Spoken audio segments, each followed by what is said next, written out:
Hello, personal productivity enthusiasts and community. Welcome to Anything But Idle. I'm your host, Ray Sidney-Smith, And I'm Augusto Pinaud. and we together are your hosts for Anything But Idle. This is November 23rd, and this is episode 31. And each week, we cover the productivity news and the technology news headlines of the week. And to do that, we bring two panelists with us to do that. Or usually we bring two panelists. Last Monday we weren't. It was just the two of us. And so either way, today we have Frank Buck and Art Gelwicks. And so I will introduce both and bring them up on the stage. So Frank Buck, he is most people are overwhelmed by the amount of paper and digital information in their lives. Frank Buck makes organization easy so you can increase productivity, decrease stress, and enjoy life. He's the Global Guru's ranked number one in the world for time management for 2019 and 2020. His career path took him from band director to principal to central office administrator and now to productivity coach and speaker. Welcome to Anything But Idle. Ray, thanks so much. Always a pleasure to be here. Fantastic. And we have Art Gelwicks. Art Gelwicks is a productivity and technology collaboration consultant. He's a blogger at theideapump.com, and he's host of the Being Productive podcast, as well as joining us on Productivity Cast podcast each week. Welcome to Anything But Idle, Art. Hey, Ray. How you doing?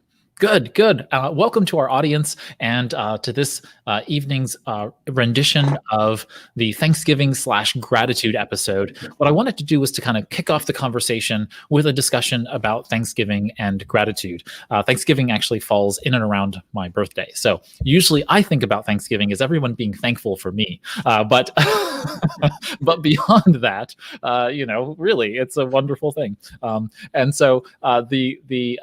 But the real goal here, though, for me always is to think about how gratitude impacts our personal productivity, how it impacts our lives, both from a contentment, but also from a fulfillment perspective.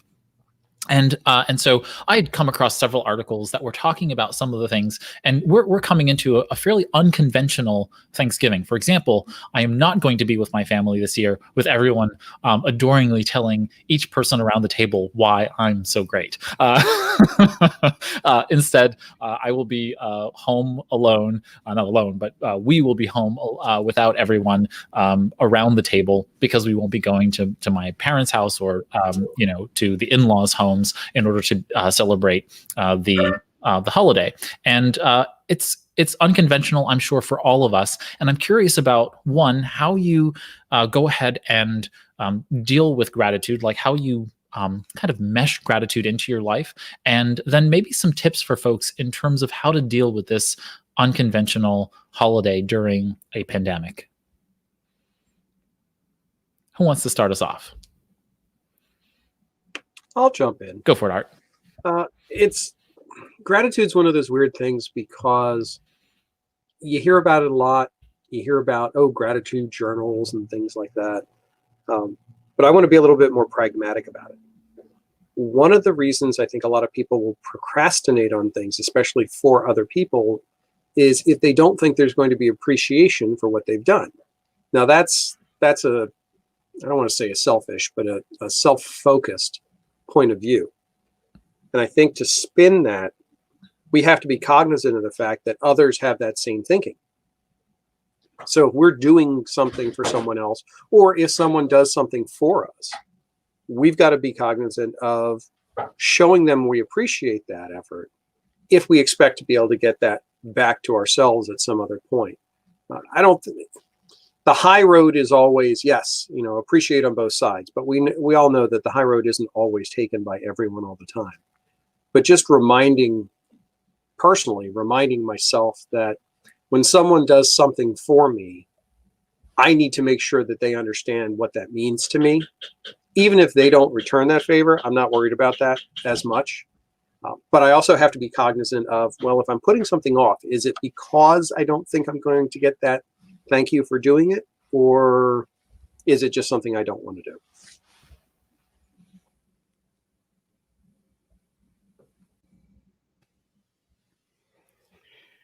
I remember my first Thanksgiving in the United States, since I'm the only one here that is not American born. And I moved to this country October 23rd, 2000 to learn English. And my roommate at the time, somebody invited me for Thanksgiving, and a friend I have made, and then my roommate invited me for Thanksgiving too. And I told him that I could not, I already have said yes to these other people. And he said, that's fine. Let me see what I can do. And he called his parents and said, well, he cannot make it for Thanksgiving, but I really want him to go. So can we celebrate Thanksgiving instead of Thursday on that Saturday? That, out of many other things, teach me the concept of Thanksgiving. It's giving thanks for things that you cannot put a dollar sign next to it or a value or anything else. And that's probably, out of my definition of Thanksgiving and gratefulness, what has guided for the last, God knows, 20 years, what I define as this day. And this is a memory that I will be grateful forever. And it's what this day means to me. What can you give that there is no way to repay back? Yeah. You know, I think in our day-to-day lives, it's so easy the ox to kind of get in the ditch on the negative side. You know, little by little, it moves that way unless there's something to sort of bring it back to the center. And so this, you know, this time of year, to set aside a little bit of time to just focus on, you know, how have we been blessed as a people? What's going right for us? What are those things that are happening for us that we don't have any right to? It's been a gift. We didn't do anything to deserve it. It's not owed to us. It's given to us by other people who care about us. Yeah, from a more pragmatic perspective, I'm thinking about for my own holiday how to engage my family across a vast distance. And so I've been thinking about, you know, how to invite people to, for example, a holiday open house. So in years past, I normally, when I lived in both DC and New York, I would hold what was kind of an annual tradition, and I call it the holiday open house.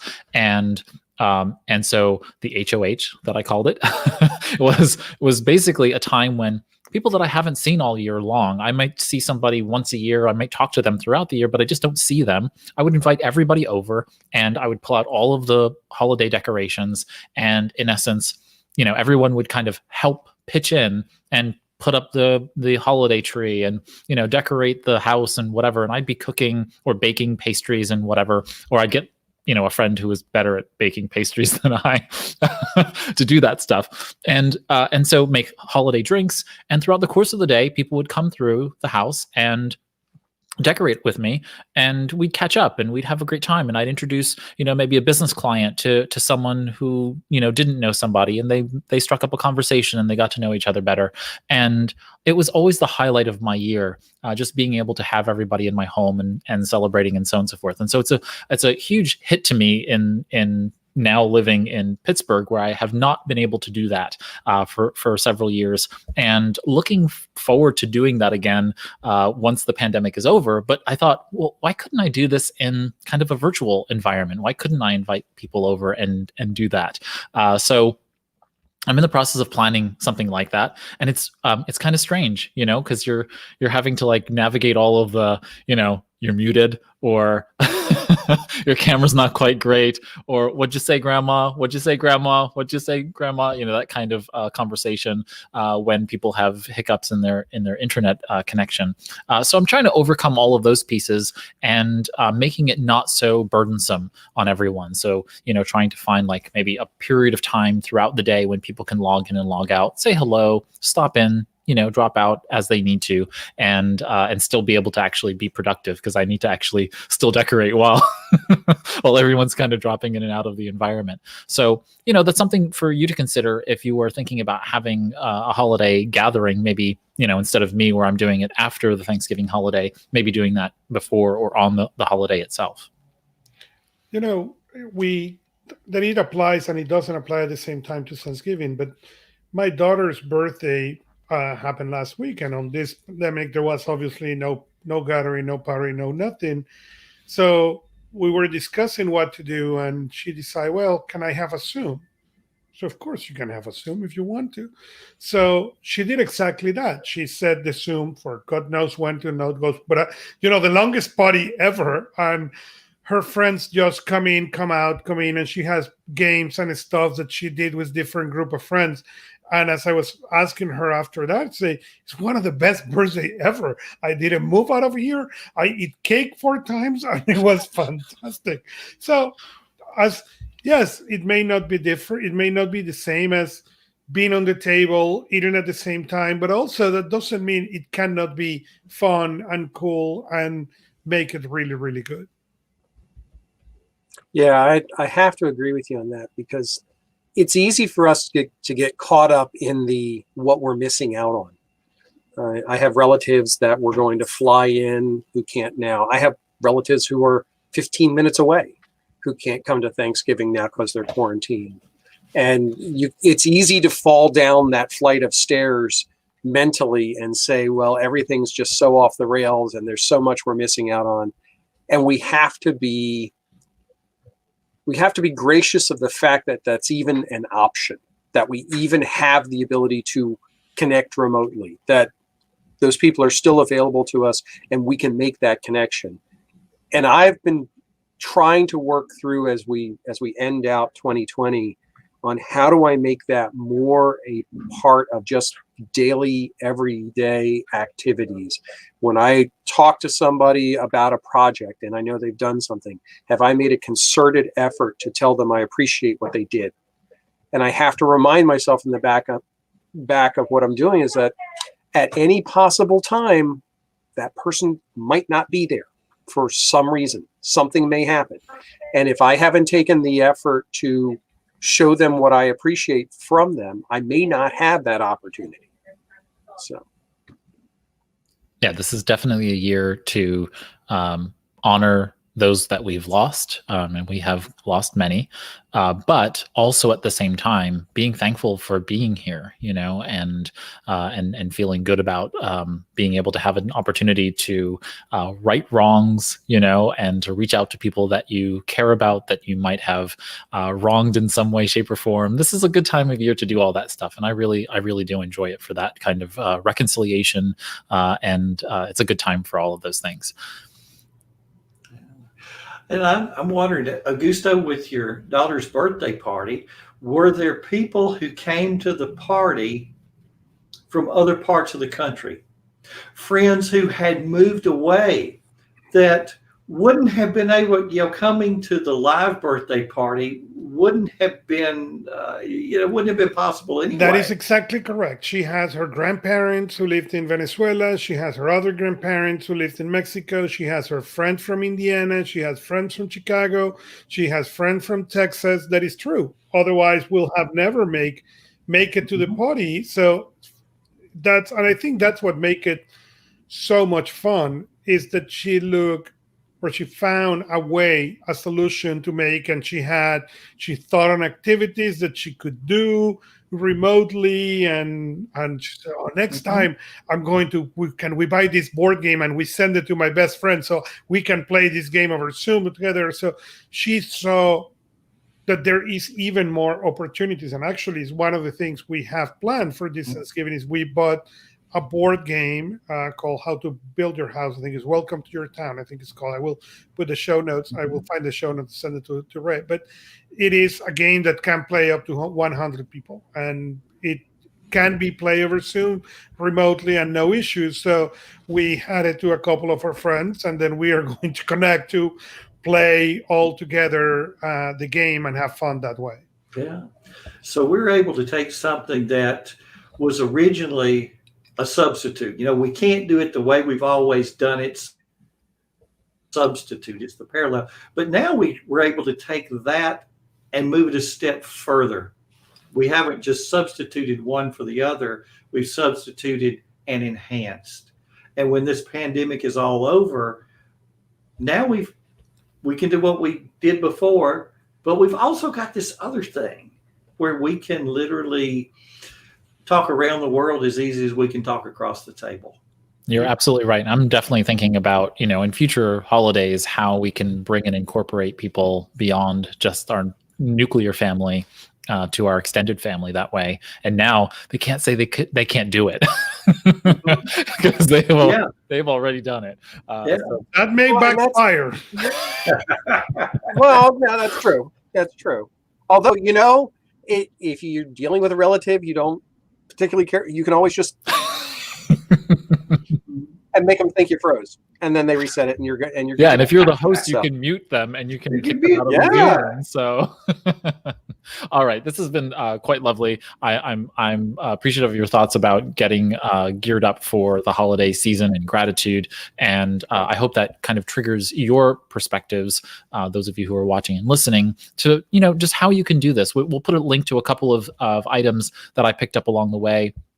That kind of talk about how to organize a Thanksgiving remotely and those kinds of things. And even if you're having people over, how maybe to deal with that as well. And I hope that you all really take to heart, if you're certainly here in the United States where the pandemic is kind of out of control, take to heart the fact that, doing everything possible to be able to mitigate transmission is important here. And I want you around next Thanksgiving to not just watch and listen to us, but to live your productive life. And you can't be productive if you're not here. And so I want you to really take to heart that this is a difficult time, but you can get through it if you pay attention to these protocols. That being the case, let's get into our headlines this week. Augusto, do you want to kick us off with our first headline of the week? And you'll need to unmute yourself in order to be able to talk. Gotcha. I was ready and completely conscious that I was. So our first news of the week come from no other than Reddit, and it is called "My Experience with the Weekly Review Habit in Getting Things Done." And interestingly enough, I shared this. I didn't know that there was this Reddit group in for getting things done. Thank you, Ray. My productivity has been permanently damaged because of you. I really appreciate that.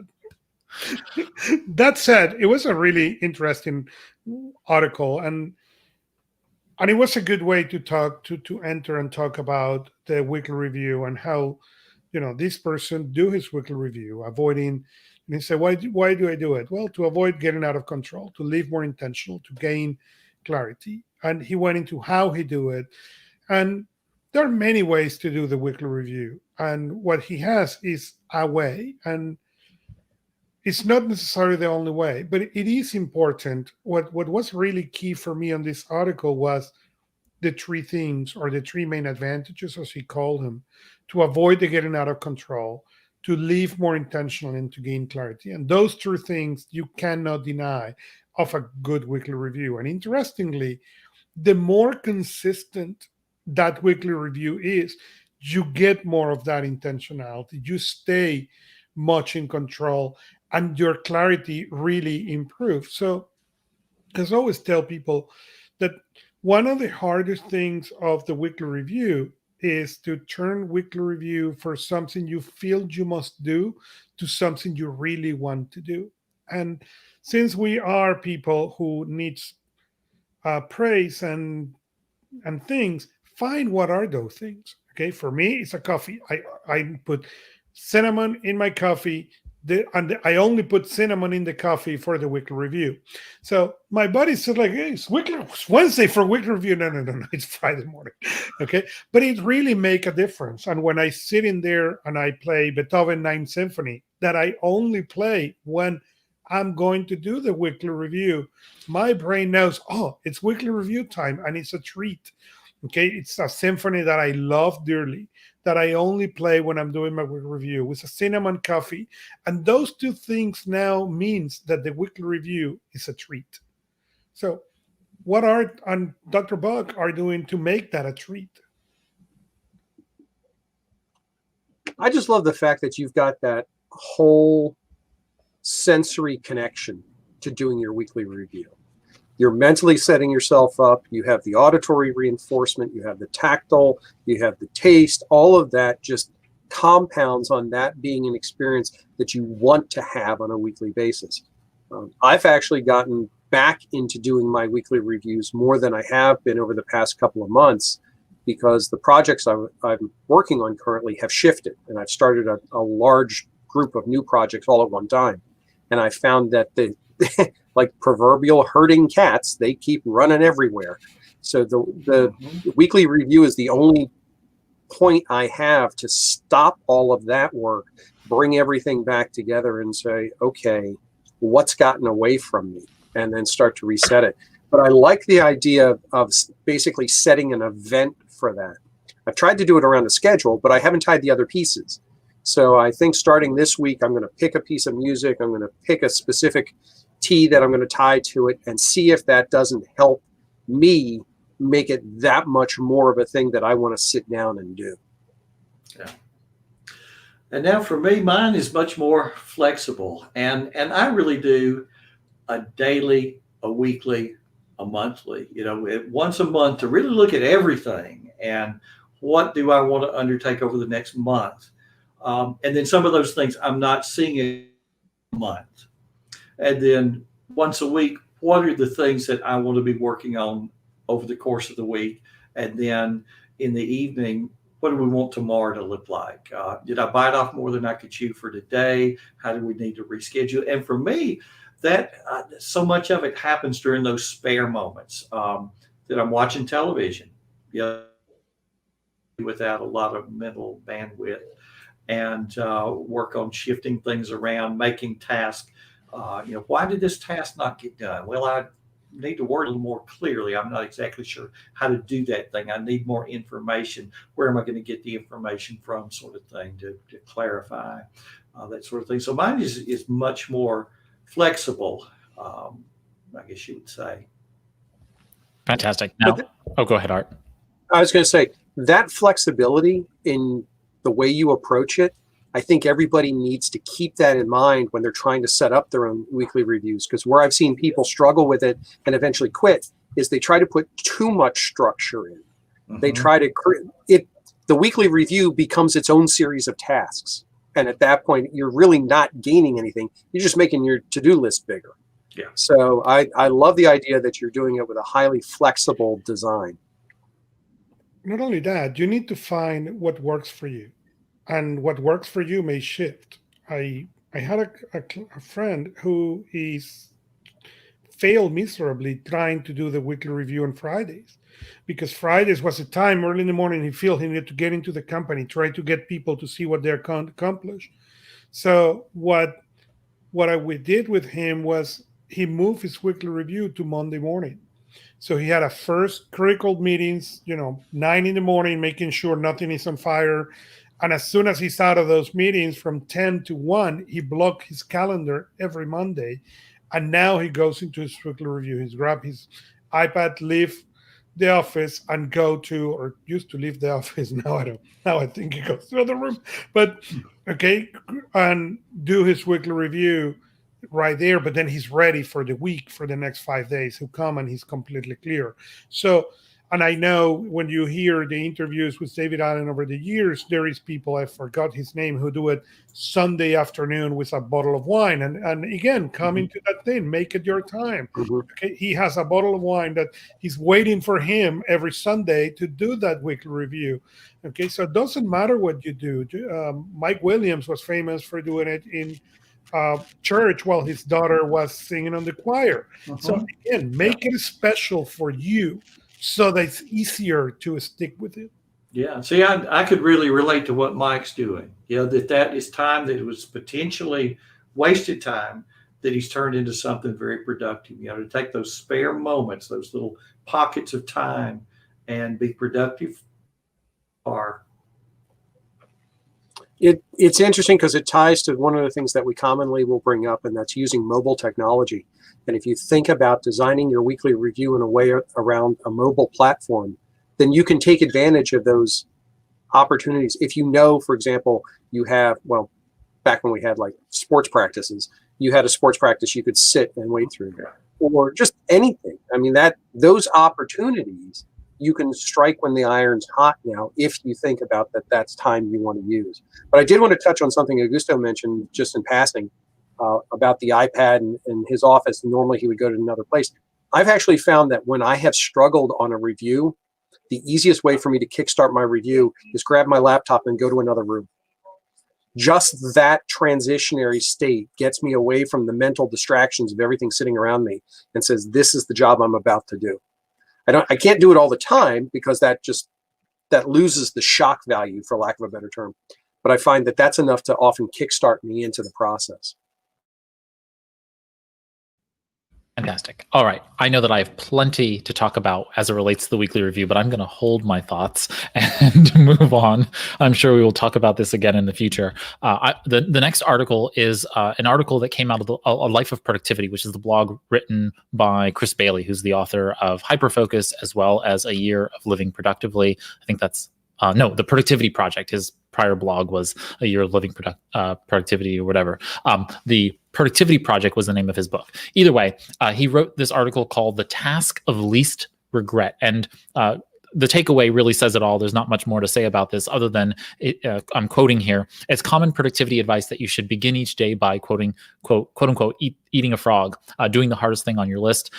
He continues, I find it even more helpful to begin each morning with the task I'm proudest and most relieved to have accomplished, end quote. So in essence, he's saying, what's the task that you would least regret doing in the morning? And, I think it's a useful kind of mental, exercise. And so I found it to be useful, and maybe it will be to you to think about things from what would you least regret as opposed to, most regret not completing, but basically the antithesis of the frog. What would you be most excited to want to do? And again, going to kind of the GTD principle of what appeals to you as opposed to repels you.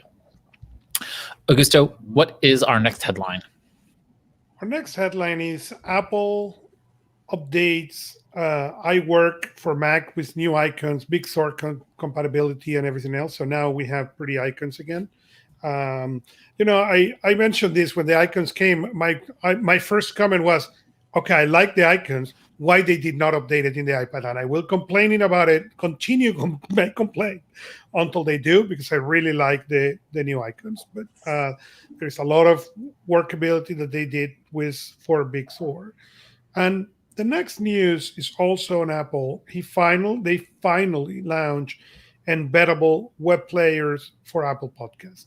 So for people who has their podcast now, it's much easier than ever to embed their podcast and have it there. And I think that's great news for everybody.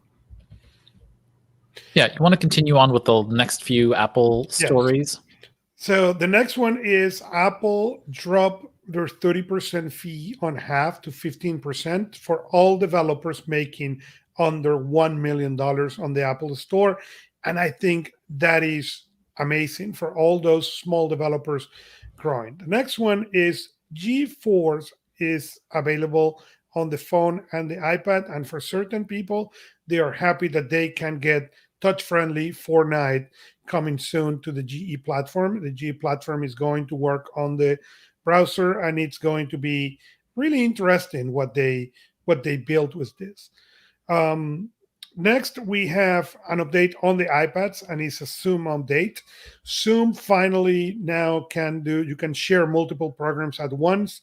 You can share Safari and numbers and other things when you are doing the thing. So you don't need to do now the share all. You can select certain programs in the version 5.4.3, and that is a great news for the people who use Zoom on their machines. Yeah, that's on the desktop applications. So Correct. That's on Mac OS and Windows. You're able to select multiple programs to share at one time, as opposed to sharing your entire screen or an individual at a time.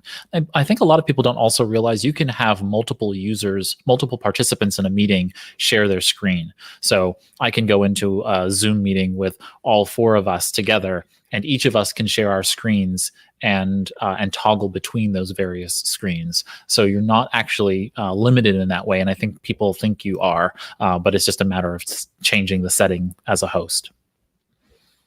All right, next up, Augusto. Next is the new smart Samsung monitor that will work wireless with DeX. DeX is the Samsung solution to connect your phone and turn it into a full machine. Will work with Apple Play as well with native apps. All will be wirelessly. And I think it's awesome that technology is coming to the place. I have praised the DeX, can't praise it enough. And I think it's awesome that you can come from there and directly to that and continue in So, gear. oh, go ahead. Well, hold on one second. I have a question for Art, which is, do you think Dex is going to survive the fact that Microsoft is in partnership with Samsung and bringing the Android application ecosystem to the Windows system? Like, what's the value of Dex beyond the system now, especially with something like the smart monitor? Why would I have a monitor hanging around if I don't have a computer attached to it? What's the value of the DeX platform once Microsoft, and now if you're on the Mac OS ecosystem, iOS and the Mac are now starting to play nice together?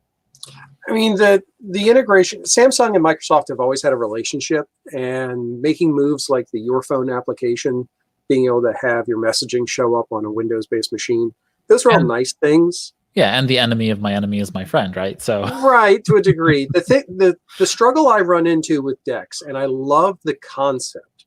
I've always loved the idea of having my whole computer be that little brick that's in my pocket. I think that's great. The challenge is the execution of it, and its competition is not Windows or Mac.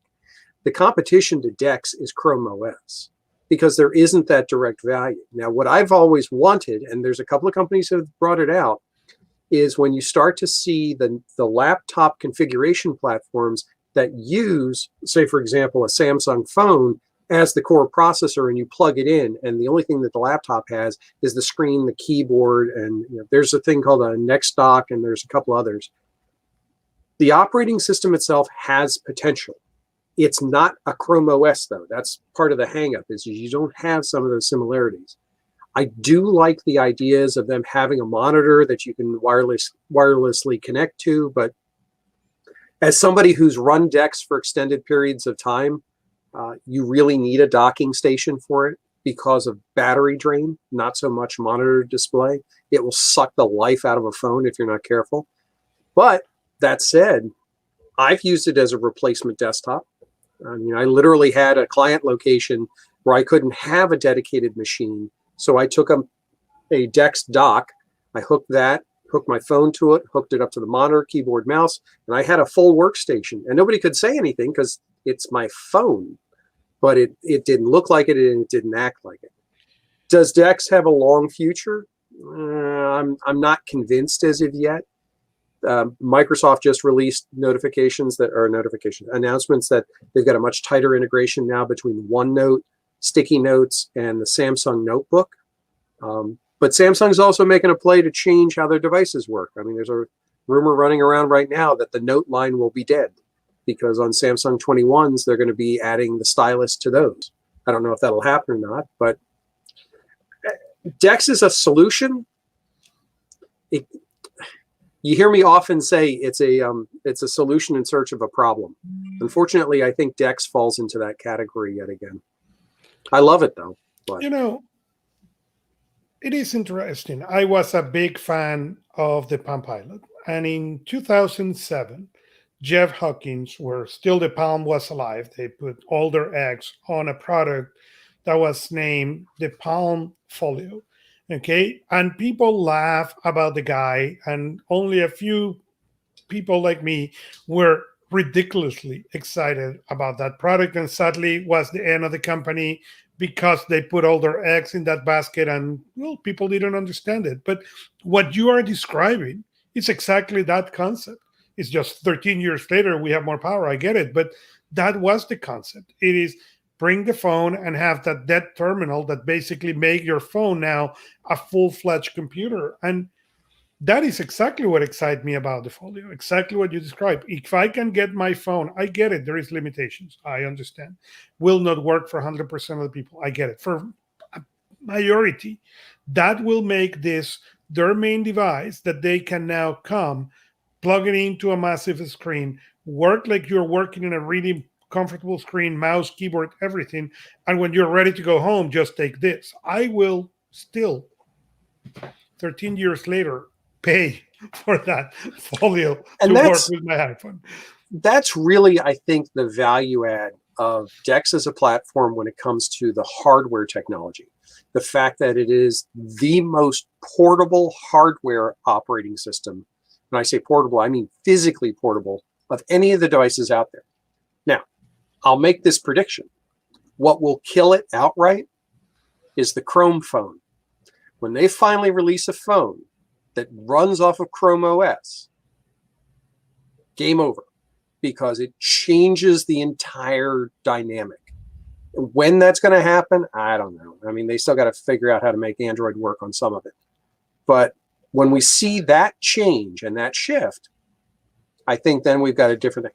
I mean, like I said, as a DeX user, one of the hangups I get into is that not all the Android apps work on it properly. They don't all necessarily rescale. And that's because it's something specific to Samsung. Now, Android has a desktop, I don't want to say emulation, but a desktop client built into the latest version, or they're working on building it in. Will that move the ball? Like I said, I don't know. Because the problem we get into is like that notebook that I was talking about. You have to deal with all the different form factors of the physical device. I mean, if Apple were to say, hey, let's take the iPhone 12 Pros and make a dock that out of dead Mac Airs that have no brains in them now, but that's what's going to drive them. They could do it because they have a fixed physical form factor. And it's real good to leave in record that if that happened, they will invent the concept of that. Oh, of course, because they've invented everything. So I see a value in the DeX platform for at least the next few years. And so if you are thinking about having something, I think the M5 and the M7 series displays, I think can be really useful. But I'm with you, Art. I think that now that Chrome OS can run Windows, Linux, and Android all on one device, it's only time before they bring that to a smaller form factor. We have the computing power, processing power.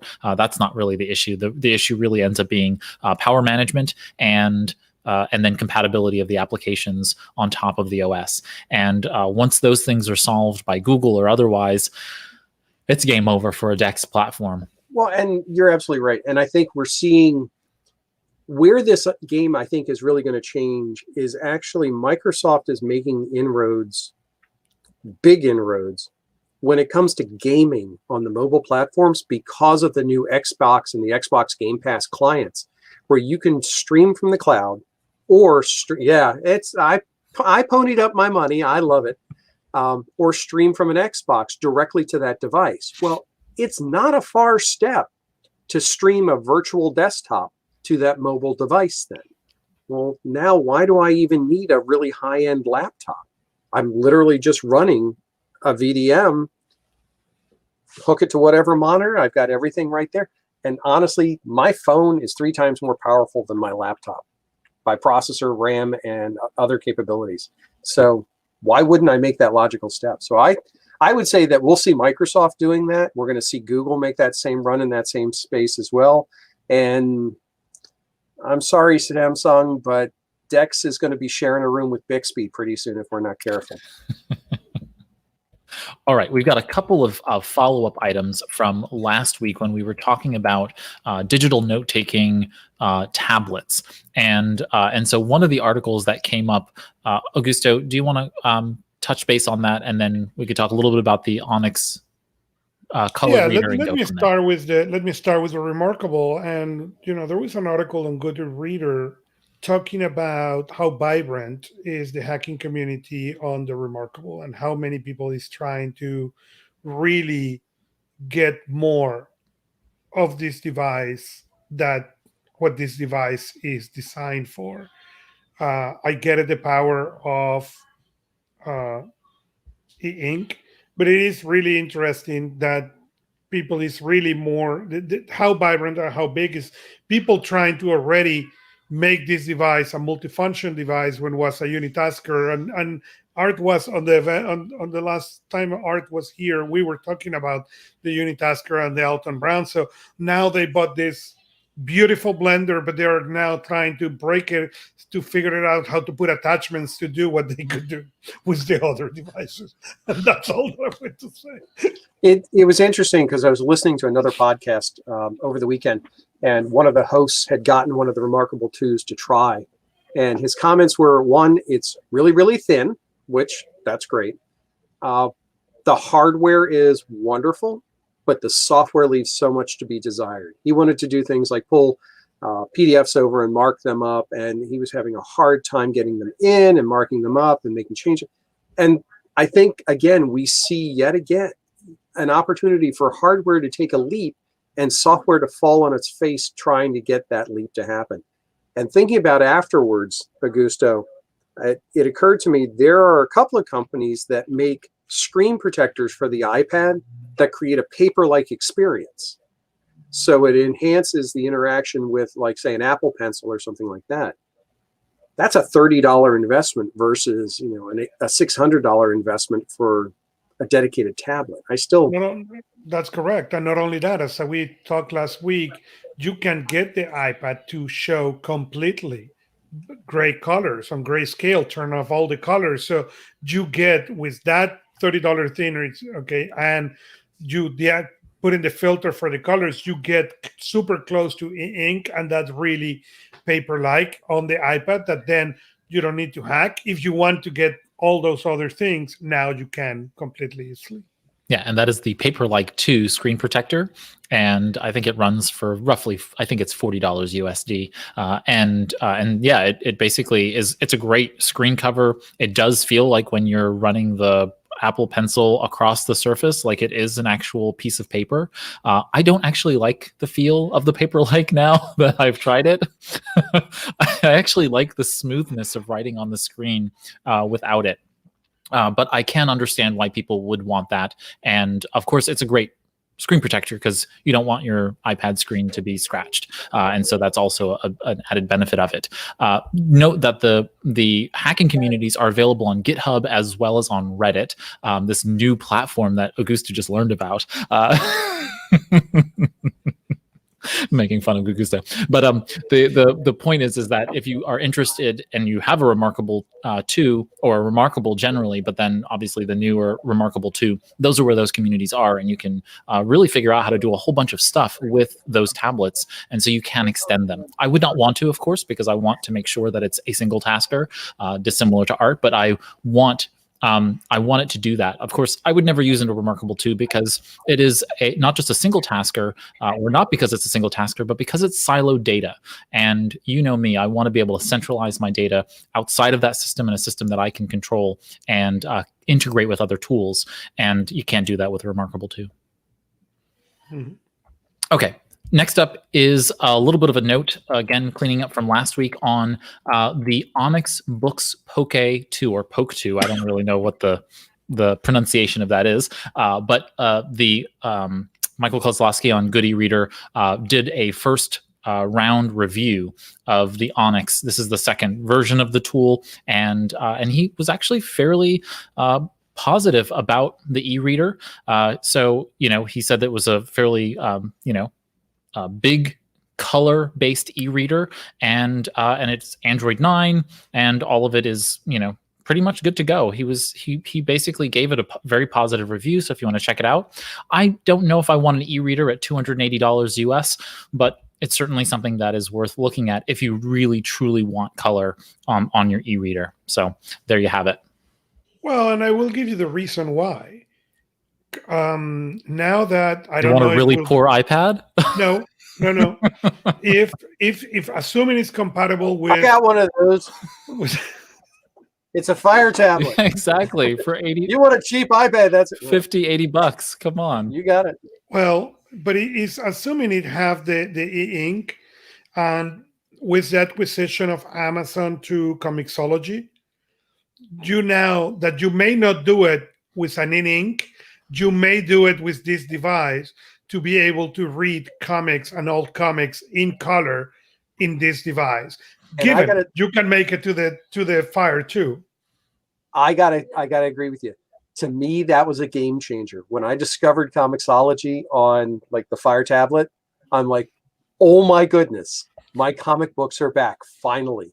Because I've got one of the original Kindles, and I love that thing, and it will never die, and I could just load books and read off it. But you can't read a comic off of that. Nope. This is a whole different world, and I just pound through. Unless the comic was written on black and white, in which case it don't matter. If it's colored comics, it cannot be read on black and white. So I get it. It's a super, this is a micro nut blender, okay? Just quoting Alton Brown, but it's a unitasker. But as a unitasker for that, it will be awesome to be able to upload a bunch of comics and then take it where the sun will not bother you and read. Great. We have 2 more articles before we hit our midway point break. Augusto, what's our next article? The next article comes from the ladder and is 3 ways procrastination affected my life by Emma Norris. And she talks about 3 things: how procrastination stopped her from stepping into the spotlight. And the second, and how then that, how took imperfect action to overcome it. The second one is how procrastination prevent her to getting her finances in track. And again, how she took imperfect actions to overcome it. And finally, the procrastination stopped me from getting my driver license.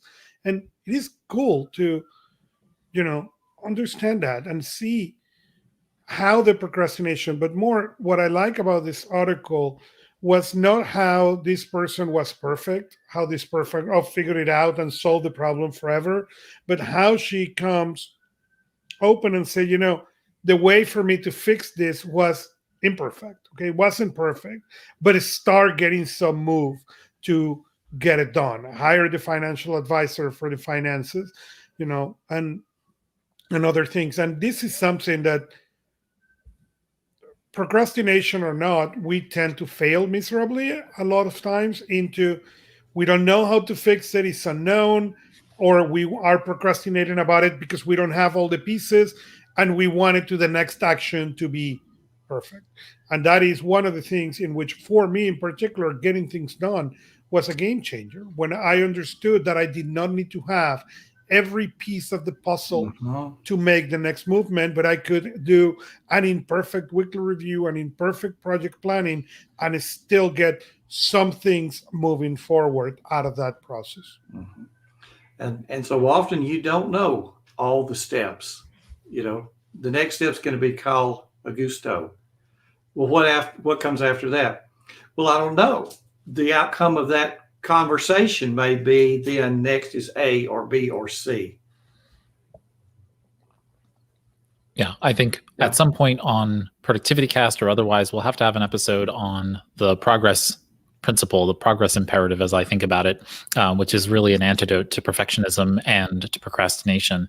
And we'll have to talk about that. But yeah, it's absolutely true that we need to have various ways in which we view procrastination and how we overcome it. Okay, next up, we have an article from the blog at Timular. Timular is both a physical product business and a software that matches up with that physical product. Basically, it's a timing device where you can set your own versions of, say, Pomodoros, if you kind of the closest relationship to it. But it's a sophisticated timer for being able to gamify or game design use game design principles. And this article from Timular was called "How to Reschedule Your Day to Reach Peak Productivity." And it covers several different ways, 6 to be exact, in terms of organizing your day to be productive. And I thought it gave fairly, typical advice in terms of how to do these things. The one item that I kind of I'll continue to harp on, and I think is important, is the concept of calling anything a ritual. I think that we should secularize the language in productivity so that we're not conflating potentially spiritual acts and that which is really psychological and scientific act, especially biological acts. And that's not to diminish spirituality. It's just the fact that I think people conflate the two of those and then they get mixed up in it. A morning ritual is not the same as a morning routine. You can be a very spiritual person and have morning rituals, but that is not the same as having a routine. Routine is a biological process, and so just remember that your life is designed by routines. You can't change those routines, and that's what makes them different from a ritual. So don't think about setting up rituals. Just remove that language from all of productivity lexicology. It's just kind of nonsense. Focus on routines. Routines are the culmination of things you already do, and you can tie things to those routines. So I'm always a little bit, upset when I see this idea of morning rituals, because that's not, if you want to pray in the morning, you want to do other kinds of spiritual activities in the morning, that's completely cool. The problem is conflating the two of those for being more productive. But otherwise, I thought the advice was pretty good. Create a morning routine before getting to work, making a daily to-do list. Not quite sure that's really the best use of your time, since most people don't do what's on their daily to-do list. It says use time tracking software to optimize efficiency. My ideas around active and passive tracking, and if not, check out Productivity Cast, where we did 2 episodes on active and passive tracking. It says tackle your hardest tasks toward the beginning of the day, and that makes a lot of sense. Know your limits, and then maintain a good balance. So you can check out the article if you feel like it's worth kind of diving in more deeply into that topic. And so with that brings us to our break, and we're going to take a word from our sponsor, which is W3C Web Services this week, and then we'll come back after the break and continue our headlines. And so with that, see you after the break. Did you know half of small businesses don't have websites, and half don't make it past 1 year in business?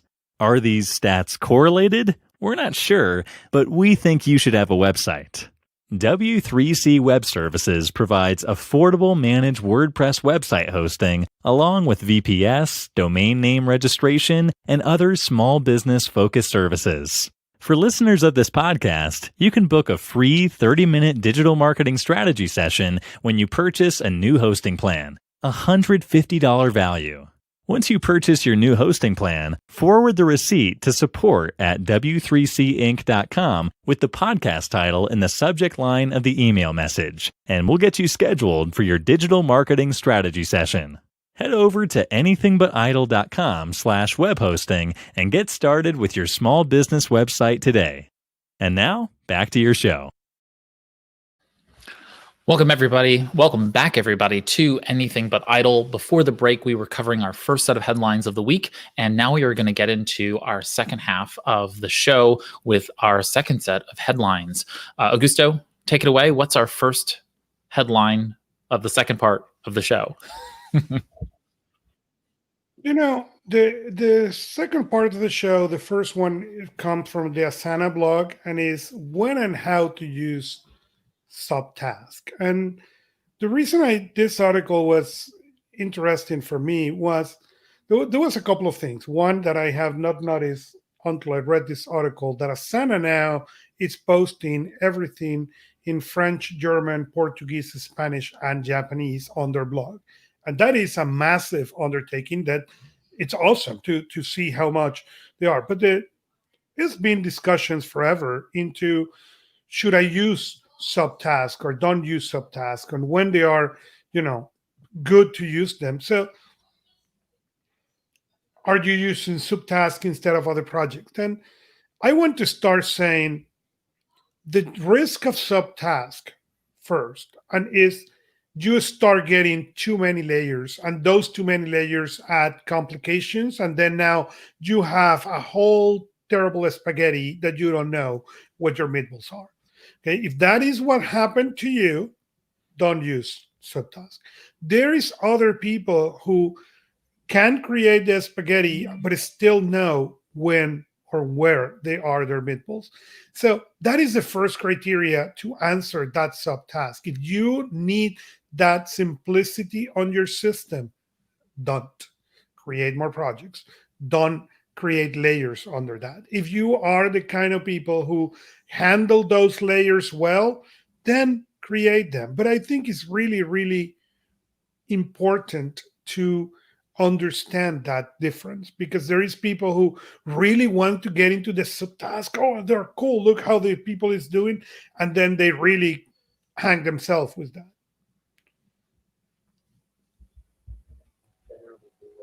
Yeah. Go ahead, Art. Go ahead.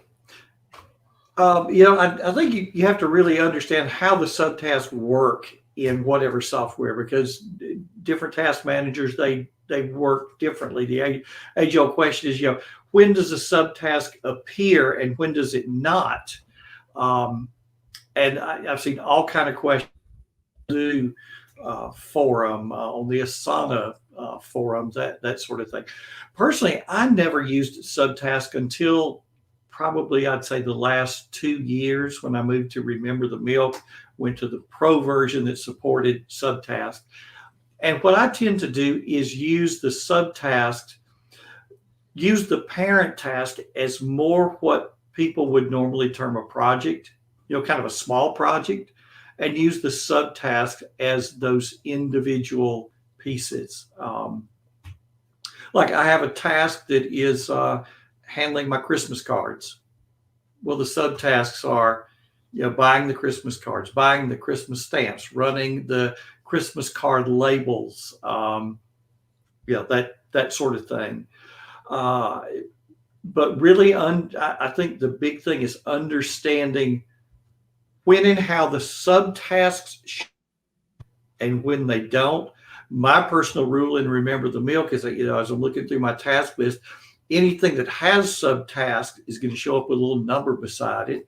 Anything that is a subtask has a little arrow beside it. And either one of those two, for me, when I get to that, means one thing: click on it to see the whole thing. That if I click on something that has subtask, let me see what those subtasks are, all the subtasks. If I see something that is a subtask, click on it. So again, I see what's the parent, what are the other subtasks, so that hopefully I can do one subtask and then just keep working through that project as long as I can. And then when I can't, the remaining subtasks, they're already defined, they've already got dates, and I can just move on to something else.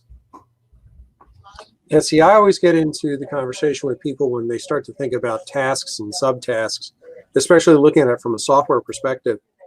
I say, look, there's nothing smaller than a task. You have to look at it. A task is the only actionable point where you start to work with what you're working on. And I tell them to look at it from the idea of tasks and super tasks. Reverse the order. And what you're doing is you're creating relationships between the tasks to help coordinate and manage them, rather than trying to take something that you think is actionable and breaking it into little smaller pieces. So if I think about it from something purely tactical, which is taking out the trash is actually not, it doesn't have subtasks. Going out the door and getting the can, that's the task. Dragging the can around to the front of the house, that's the task. Those roll up to the super task of taking out the trash. So it's easier for me to get people to think that way when they think about what are the things they're actually going to do, and then what's the relationship between them. The reason why I push that for people is when you look at the way task management software is typically developed, it'll be released to manage tasks. And then you'll have this idea of subtasks come into play. Well, all they're doing is putting a organizational layer on top of the task database that they've created. So when you look at tools like Todoist, for example, Todoist is a great example. They released sections within Todoist to be able to group tasks together. Well, then you go in and you look and say, oh, now we have cards. So you can look at it with different. It still doesn't change the most basic part, which is the simplest common denominator is the task. And then building from that point up makes it much easier to think. If you try and get too granular, it just runs away from you. The article itself, I think, gives some really good examples where people can group together tasks. I don't particularly like the term subtasks. So while I use them in Remember the Milk, I don't actually call them subtasks. They're just items within a project, and those don't tend to be my actual next actions because they're placeholders for future action. And so it's helpful as kind of an inbox for that project. And so I might collect ideas and other kinds of things into that listing, but I will only then tag the next action under any particular project as the next action. So I'm I'm not using multiple actions within the system. I want one anchored action as the next thing or the next few things. There can be multiple next actions associated with that project. I can do any one of them, and then they're tagged appropriately so they show up on the right smart list. And so I'm not particularly concerned so much about the semantics of it, because while that's important, it doesn't necessarily drive or diminish my productivity. It's not a hindrance in that in that capacity, and it usually isn't quite the reason why people are not doing something on their lists. I don't frequently hear a client tell me, "Gosh, it was called a subtask, so I didn't get it done." There's some other reason that's outstanding that's causing them to not get those pieces done, and it functionally is whether or not that task is displayed at the right time and place, right? Whether context matters for them at the moment in which they're doing that, and whether they're motivated to make that action on that product, on that project. So I thought it was good. It gave some useful examples of really how to use Asana better, the subtasks function of Asana in the system, like using it in meetings and being able to identify things in meetings and being able to have grouped conversations. All of those things are useful items, and I was appreciative of Asana giving people useful pieces for that. All right. Augusto, our next article is about Chrome 87 and Firefox 83. What is new about our two pretty much major browsers on the internet? Well. You leave Safari out of that, and you did that on purpose, and we are not going to. I'm going to let it slide, but let's talk about Chrome 87. Chrome now, it's optimizing your active tabs versus everything that is open, so that way help with the use of the CPU. They claim that it started 25% faster, and Chrome on Android now loads page really, really fast. They say almost instantaneous. I don't know, and I will say that my experience with Chrome 87 on the Mac as well as my Chromebook has been interesting. So interestingly, in the positive, So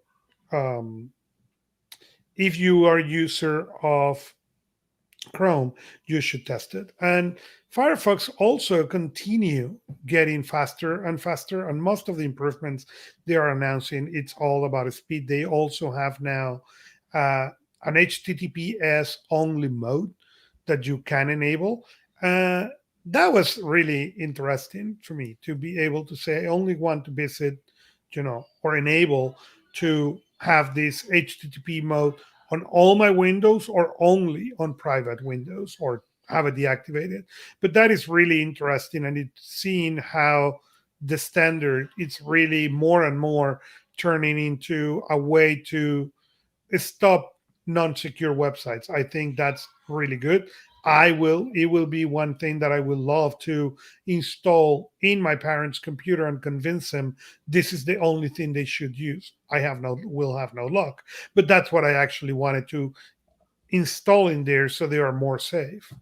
Yeah, and I just wanted to defend Augusto and make sure that everyone knows that I am wrong. Chrome is at 66% of global stats right now, and Safari is at 17%, with Firefox really trailing fairly far behind, with 4%. Samsung's browsers, because there are a few of them, I think, is 3%. Edge is at 2.8%, so nearly 3%, and Opera's down there at 2% also. So I just wanted to make sure everybody knew I was. Hey, Edge is coming along. Don't It's blink. edging along. Okay. It's edging along. It's edging along, and hopefully, and if you look at that, and the problem is, if you look Internet Explorer, that may be more percentage of Internet Explorer. No. We don't talk about that anymore. Friends don't let friends don't No. let friends use Explorer. No. One of the best jokes I heard when Windows 10 came, somebody asked, "How about the blue screen of death?" And somebody else responded and say, "Oh, that thing is not available." And somebody else asked, "Oh, did they change the color?" So, Yeah, there's that. All right. Next up is just a quick note about Google News. They have launched something called the Google News Initiative, and it's just an outreach initiative that they have put out there, and it's called Initiative Conversations. And this is just basically for industry experts and their partners to discuss the challenges that the news and media industry are really facing in, not just in COVID-19, but really the ongoing, issues that they're dealing with. Someone who works in small business economic development, and I see, small news agencies as well as individual publishers. So you might have a blog, or you might be covering various things in a newsletter and charging subscription rates for those things. I see all of those kinds of small, considering like micropreneurs or solopreneurs in that category. And Google is really trying to put out information to be able to help those folks. And there's a lot of, political conversations around whether Google News as Google is attempting to hurt the news media and so on and so forth. My stance on it is that really, for the most part, these businesses are doing their own, grave digging. They're not getting their digital experience up. They're creating horrendous experiences for people in terms of digital. You get to these paywalls, and they're just difficult to read the articles. They limit you after X number of articles and that kind of stuff. And, ultimately, the news industry needs a fundamental rethinking of how to fund these things. Investigative journalism is important. Local news is imperative, certainly in our democracy, but democracies around the world. And so it's not that I don't believe in the news. It's absolutely true. But the news industry as a whole has some fundamental problems it needs to figure out. And I think that Google is on their side. They direct a lot of traffic and pay them a lot of money over time with regard to the indexing of those articles. So I don't particularly see that as the problem. And for us who want to be more productive and gain access to information, Google News does a fantastic job of pulling those pieces together so that we're able to access many news sources and not get sucked into this, kind of cult news space that so many Americans kind of get stuck in, right? You see only this type of news, and then you think this is reality. You need to look at a wide variety of sources and start to see the whole world as it is. And I think part of not the whole, but part of the real problem we're having with this pandemic has been, that certain people are seeing very limited amounts of data, and then they make snap judgments. And I think that, Google's doing a good thing here. And I'm not particularly a Google apologist. As you all know, I'm very happy and love Google, but I'll call them out when I see it. And here, I think they're really doing a wonderful job of being able to bring people who can discuss these issues. They're tough issues, they're thorny issues, and I'm just thankful to see them bringing that to the fore. All right, next up. Gmail for iOS is adding home screen widget. And Augusto, is it useful? The widgets are useful. But is the Gmail for iOS and iPad useful? That's my question. It is. No, it is. It is. So and there is people who love the app, but there's been complaints of not being able to use the app on the multi-window support. And being able to, it is, by the way, we use Trello for the notes of this show. And every week when I need to make the shows for this, I complain because I need to use it will be so much easy if I could use multi-window support for Trello. No, it doesn't work. I don't care what the support document said. Okay, I cannot open a card on one side and work with the other cards on the other one. I need to use two devices so I can do copy paste in easy. Now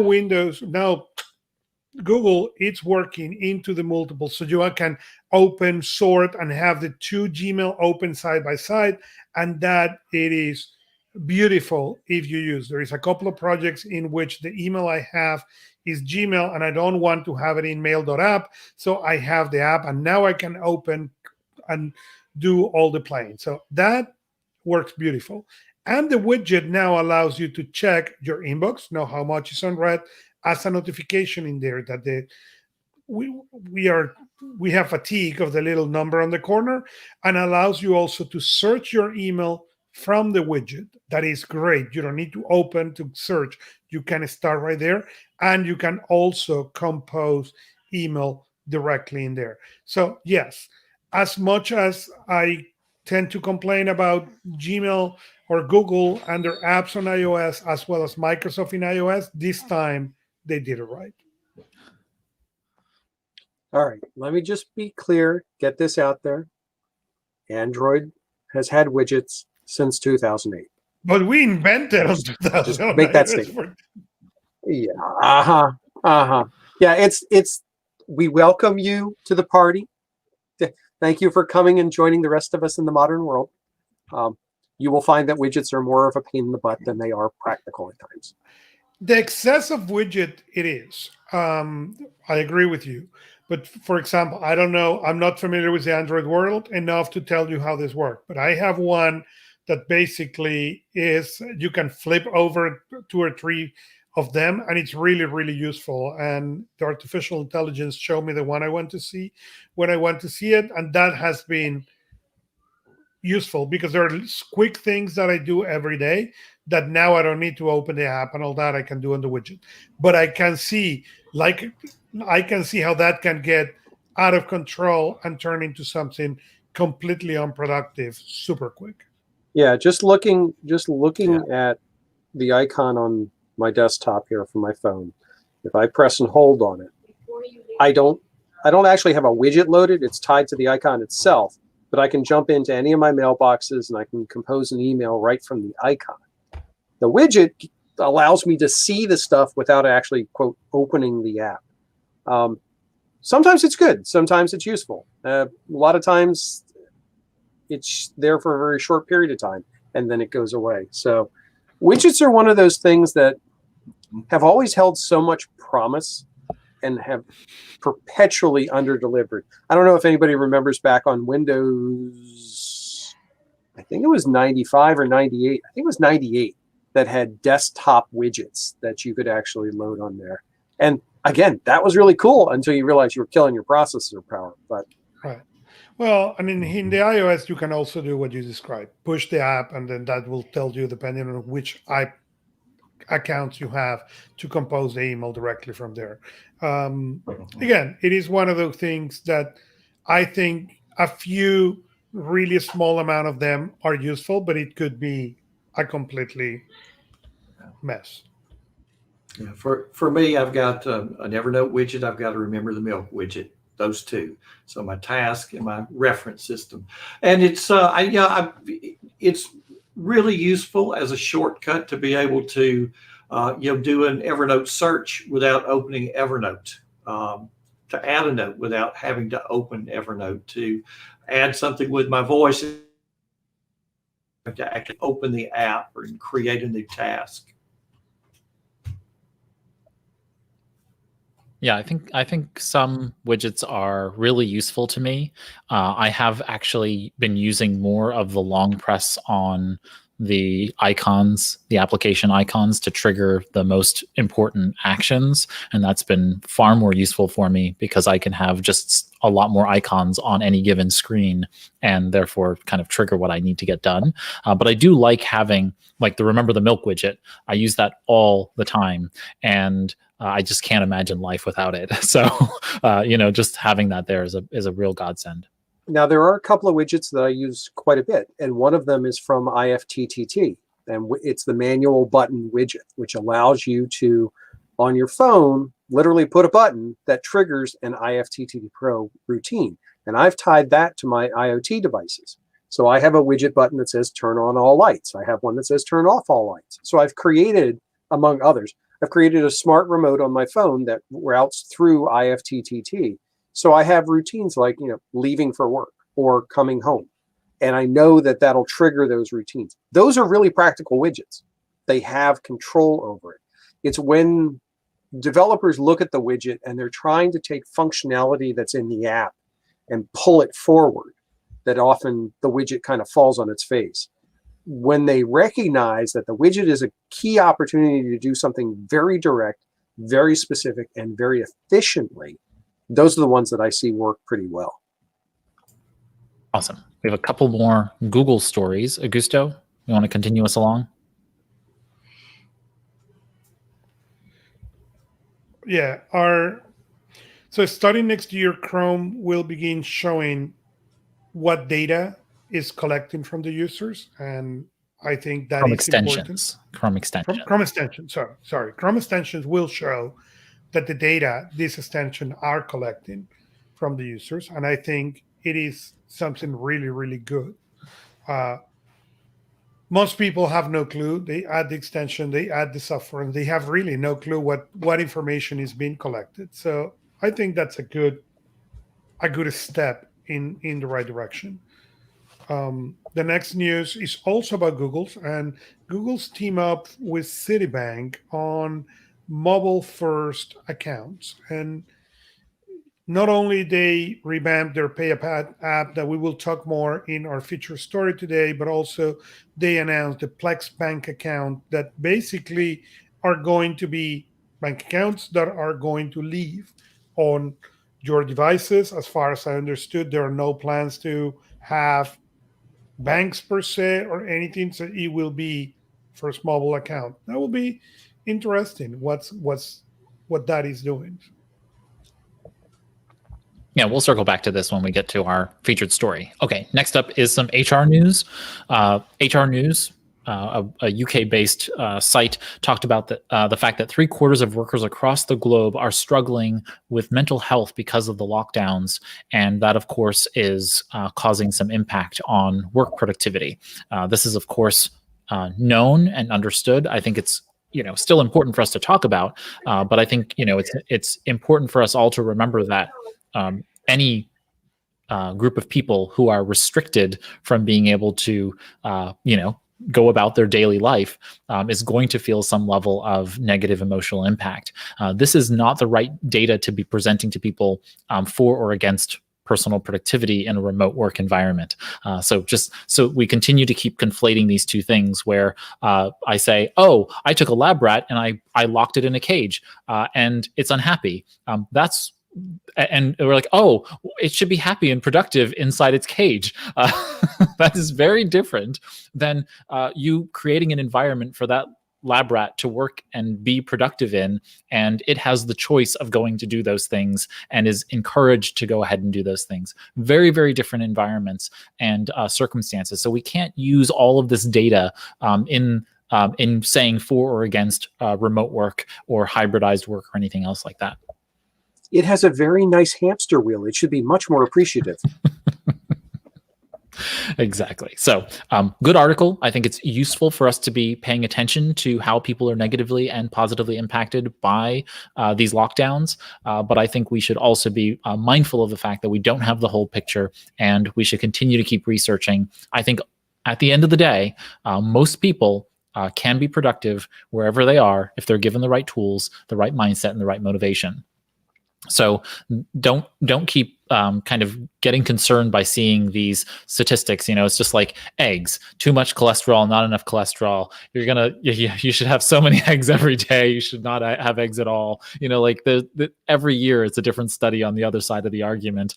Let's not get into this, bouncing the ping pong back and forth over remote work productivity. We know that people can be productive, remotely, period. Let's not try and decide whether or not everybody on the planet is right for remote work during the pandemic.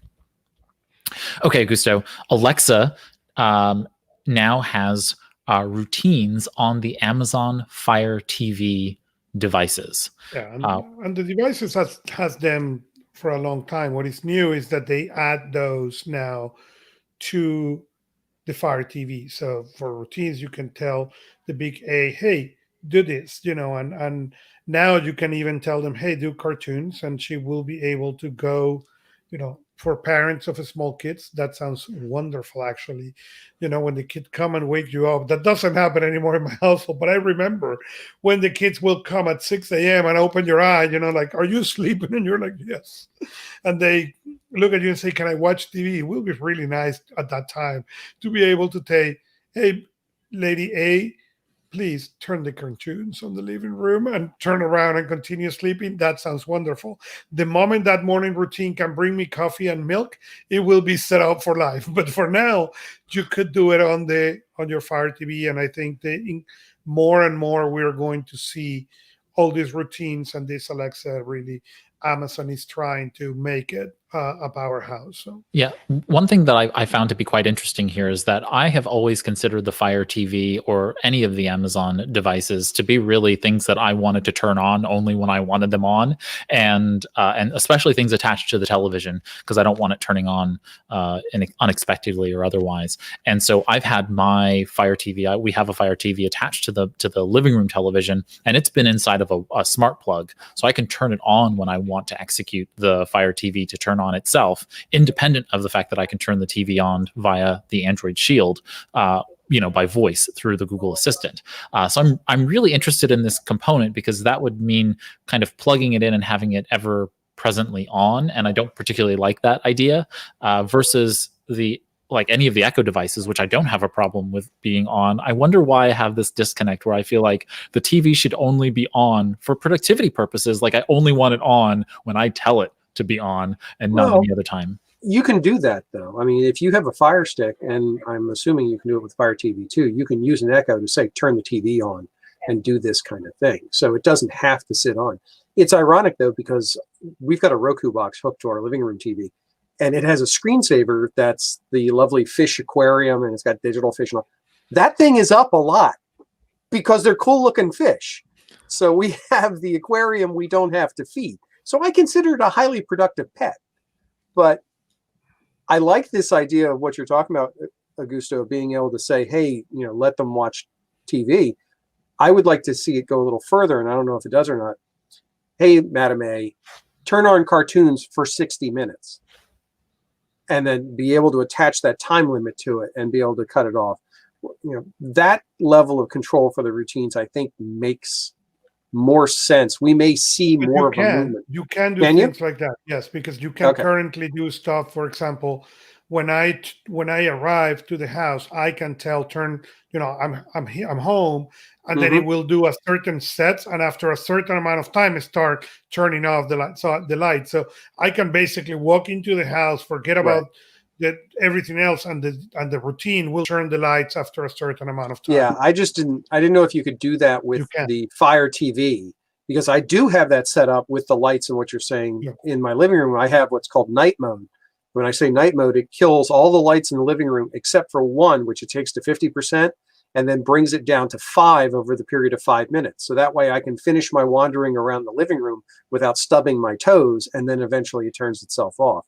Yeah, you will be able to do that now. That is really cool. Actually, not related to this, but because of all this pandemic and the kids being homeschooling on the screens all day, we put at the beginning of the pandemic the rule that the Sunday it's basically off devices, and they don't have access to their devices other than Monday to Saturday. And it has been really interesting to see them interact with other things that way. And of course, they have been playing with Madame A lot, and they discover now that you can tell Madame A that you want to talk to Chewbacca for Star Wars. And I mean, if you guys have little kids and you watch this show, tell Madame A that you want to talk to Chewbacca, and she will make the noise and have a conversation with you as you were talking to the Wookiee, and it's really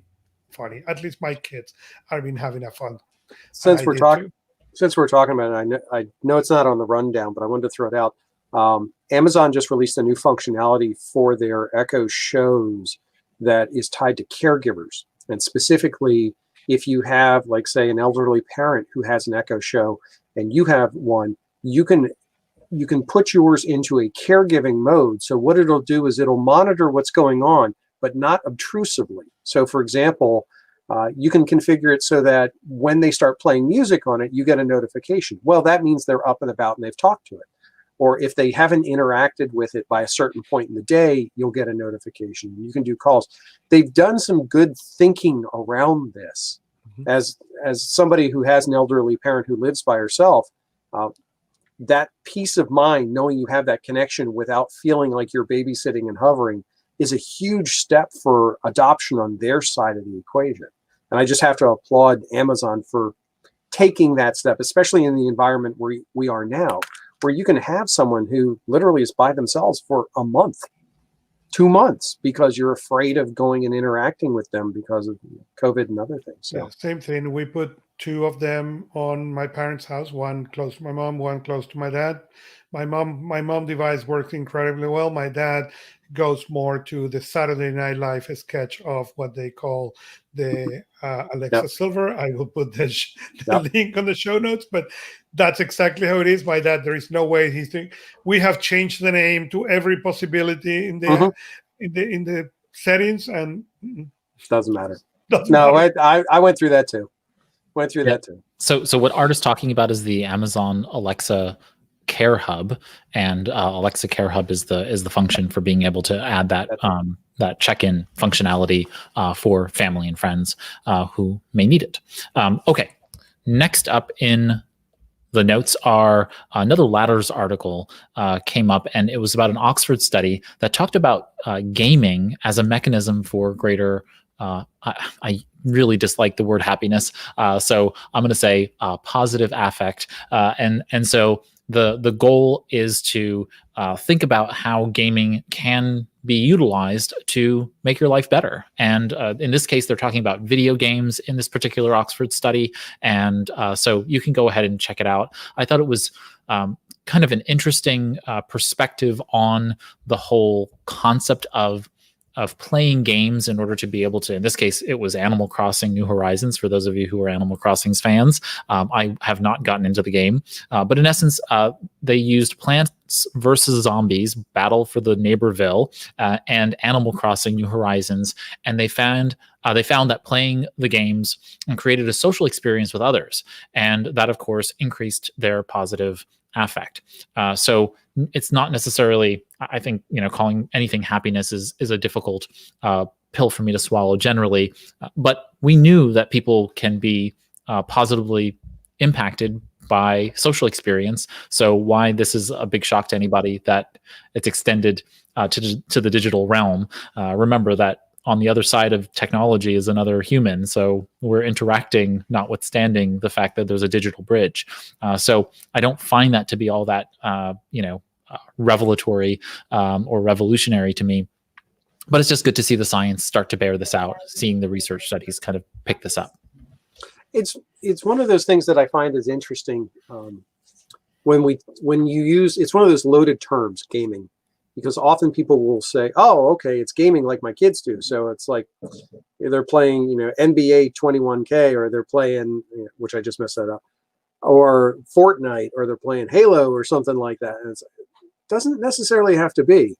I have found many times when I feel actually productively burnt out, that spending an hour or two playing a procedural style game, something like a Skyrim or something like a No Man's Sky, it's not a run and gun high stress type of thing, but it's one where I can make progress in the game. I can advance what I'm trying to do.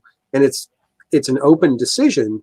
It actually gives me that little bit of an endorphin lift that you would get from completing things on your to-do list. And you can literally drop back into that mindset and say, okay, I got that at least moving forward. Now let me try and tackle something else. It's not optimal, and it's easy to become a time suck. I mean, I've lost 4 and 6 hour time blocks to No Man's Sky. Thank you very much. But it is something definitely worth considering. I mean, there are some definite values. It's like Ben Franklin said, all things in moderation.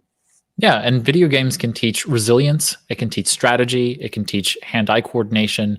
It can teach the functions of doing hard things over and over again for no real tangible reward, which can, of course, not just from a resilience perspective, but also just a building up, I hate to call it willpower, but for lack of a better word, this concept of grit can really be built up beyond just resilience. That is, resilience and grit are different functions, and so I dismiss the bunk about how video games are bad and otherwise. Obviously, there's a notion about violence in video games and some of those other pieces. Those are arguments we can have about impressionable minds, but even then.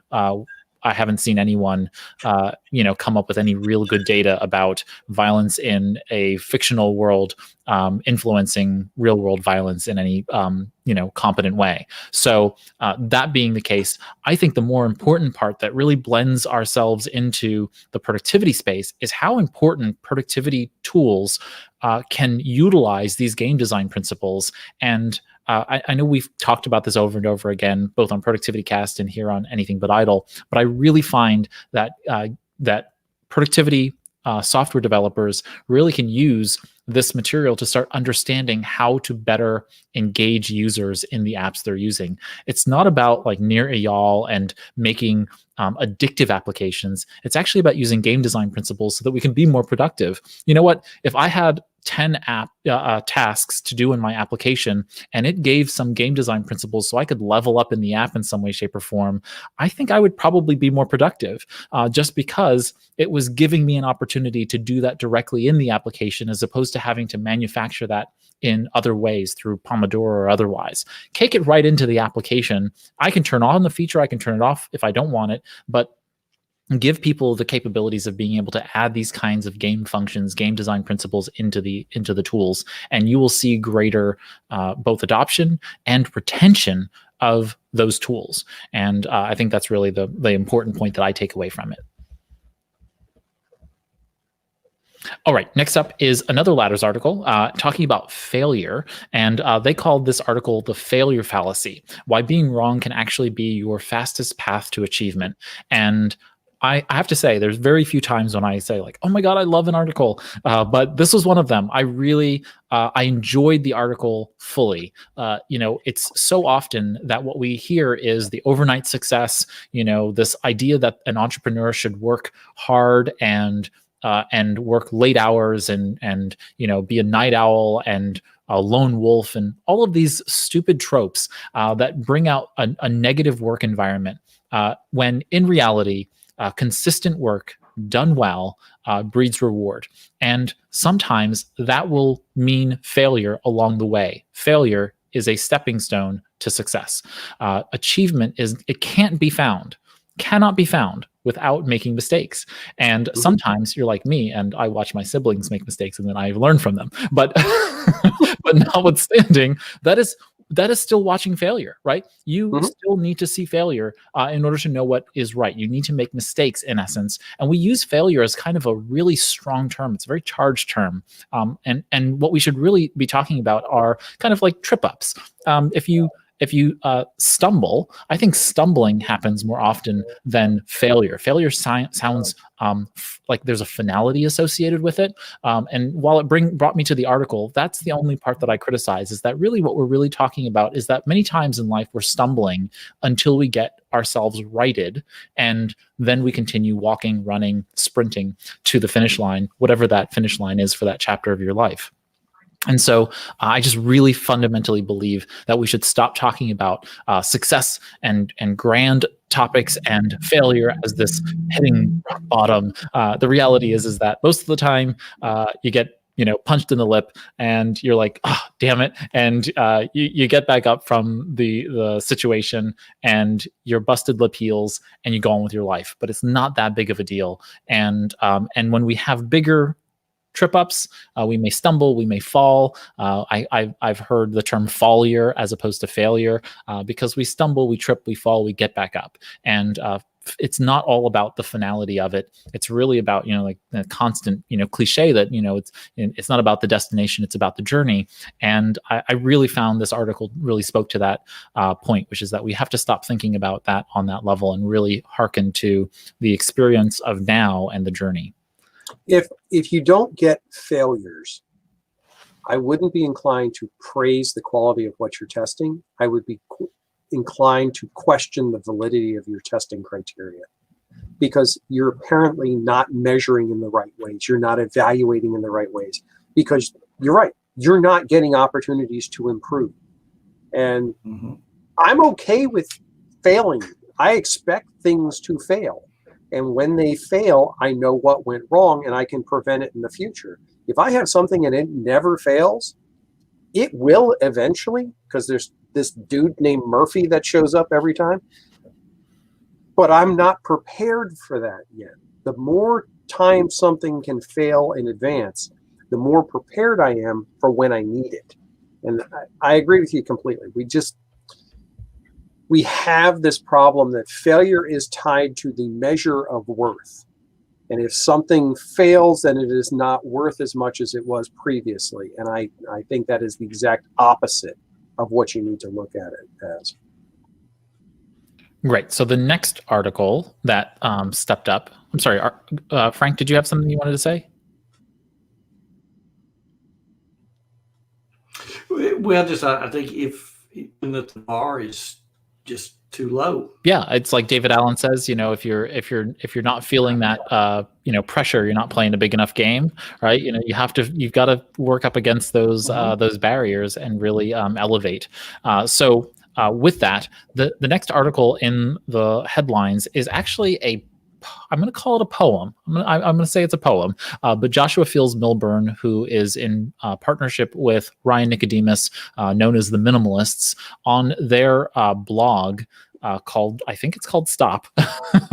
They wrote, there's a poem called "Letting Go is Not Something You Do." And so while I am not going to regale you all with my poetic reading of it, I suggest you go check it out. There's a link in the show notes, and it's interesting that if you are feeling difficulty with regard to letting go of things and kind of embracing that methodology, that mindset that they talk about in terms of minimalism, it's an interesting perspective. They talk about it as not being something that you are going to do. You don't let go of something on a continual basis, but you stop letting go. And that's kind of the inverse within the poem. So worth checking out.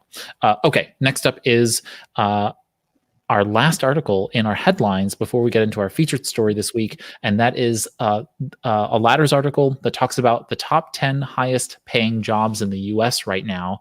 And they're ones that companies are hiring.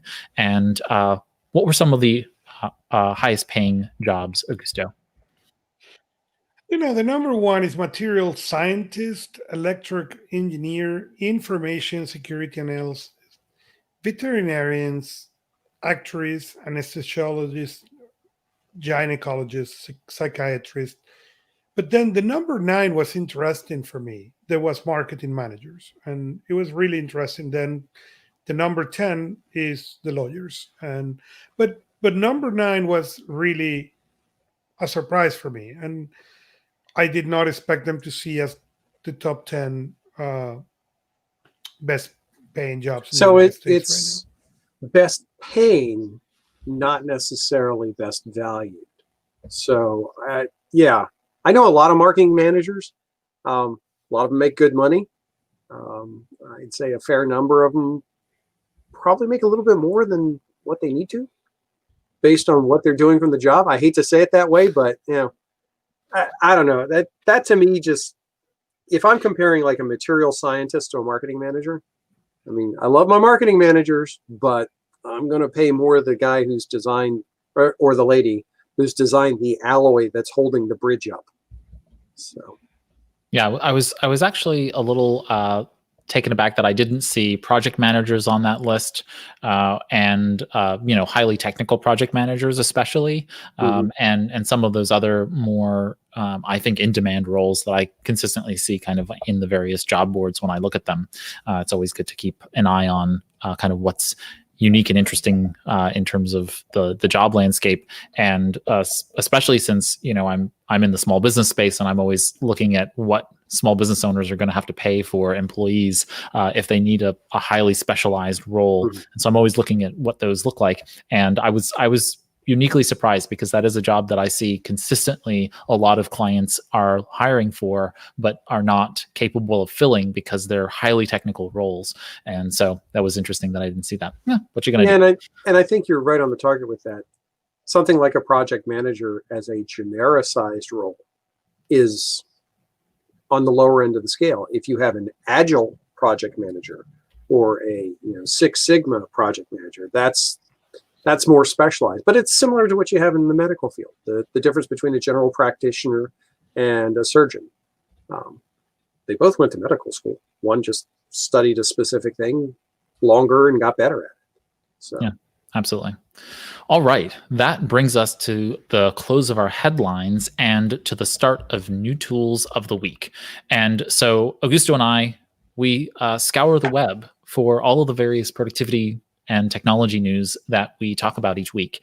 And in that process, we also come across many personal productivity tools and services. Some we use, some we just find are cool, some we've just found and we've heard from others who have used it. And so we share those with you. And we invite our panelists to share tools with you that they maybe know, like, or love. And so with that, this week, we're going to talk about some new tools. And my first new tool is one called Rally. And this is kind of in a category of tools for being able to schedule things with other people. And so bear with me a moment because I'm going to pull it up on screen so you can see it with me here. But in essence, Rally and the other tool is Let Us Meet. But in essence, Rally is interesting. I have not actually tested this fully, so I'm new to this as much as you are, but I will be using it very soon. And what Rally is, Rally has 3 L's: Rally. Rally, yeah. And so Rally allows you to be able to do collaborative scheduling. In essence, you can send a link to folks and they can vote on things. If you know Doodle or other kinds of tools that do this, this allows you to be able to do that. This gives a little bit more of a conversational thread for people to be able to schedule. And I like that because sometimes people do need to say, hey, by the way, folks, this date doesn't work because there's a holiday in this particular country that you may or may not know about. And so that's really useful to me so that I can know for the future. And I try to keep a track on, I work with people all over the world, and many times I'm not sure about a particular holiday or whether they honor that holiday, right? They may not care. They may work on that holiday. And so being able to say in the meeting, hey, by the way, I know this holiday's coming up. Let me know if that day's off limits for you. People can then go ahead and leave that comment or message right directly in the group messaging space.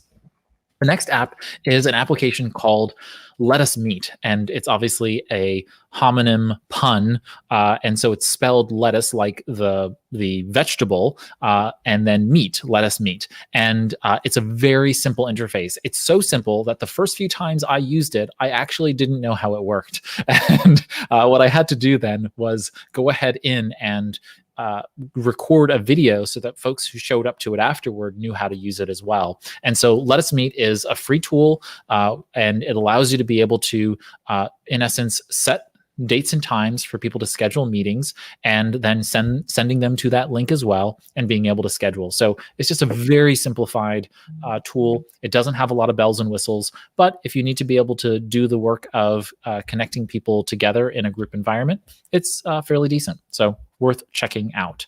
Augusto, what is your new tool of the week? My new tool of the week is Neverware Cloud Ready. And basically, Neverware, what allows you to do is to turn an old computer or an old PC into a Chromebook. I've been using that. I've been using that. I've been giving that to clients who really don't need more than a Chromebook, but had the hardware already. Then use the old hardware, install it. You can do the personal home use for free.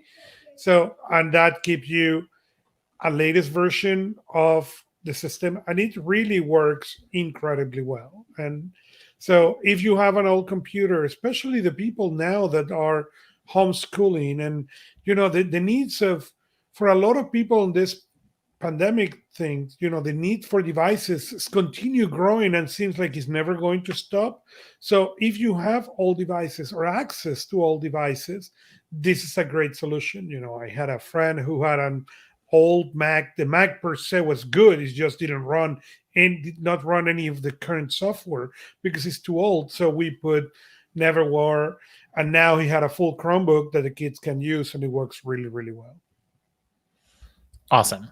And so continuing on, who is up next? Does anybody else have a new tool this week?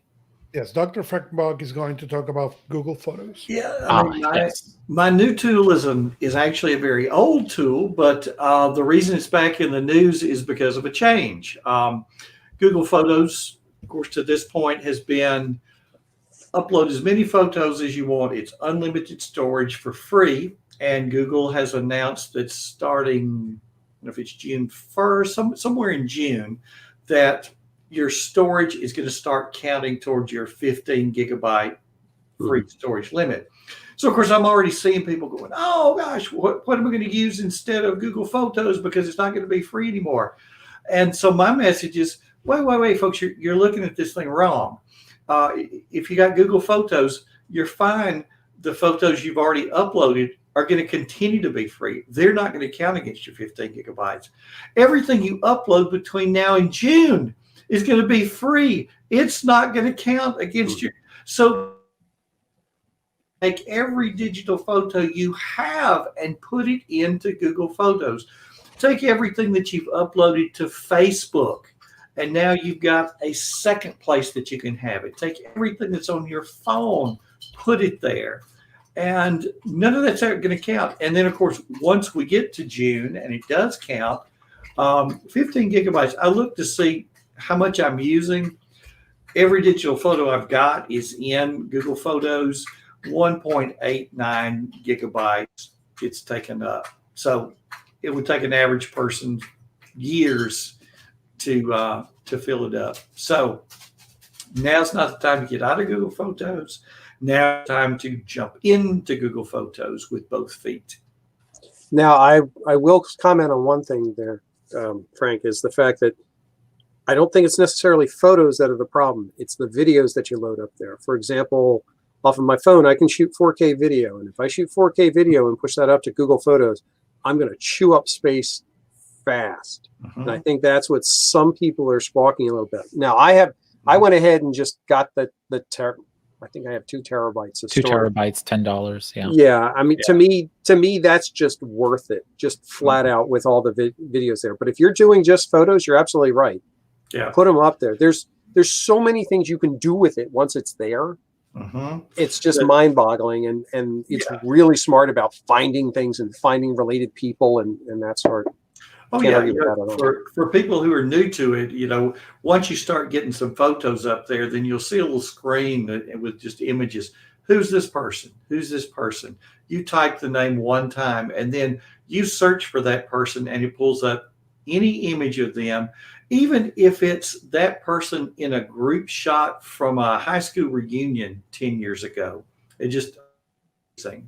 And then it'll a month or so ago, my wife and I and a couple of relatives took a trip to Florida, Georgia, South Carolina. And of course, you might want to come back and put together a little album. It did it for us. My phone was with me the whole time. So as I'm taking pictures, my phone knows where those pictures are. Google knows where I'm taking.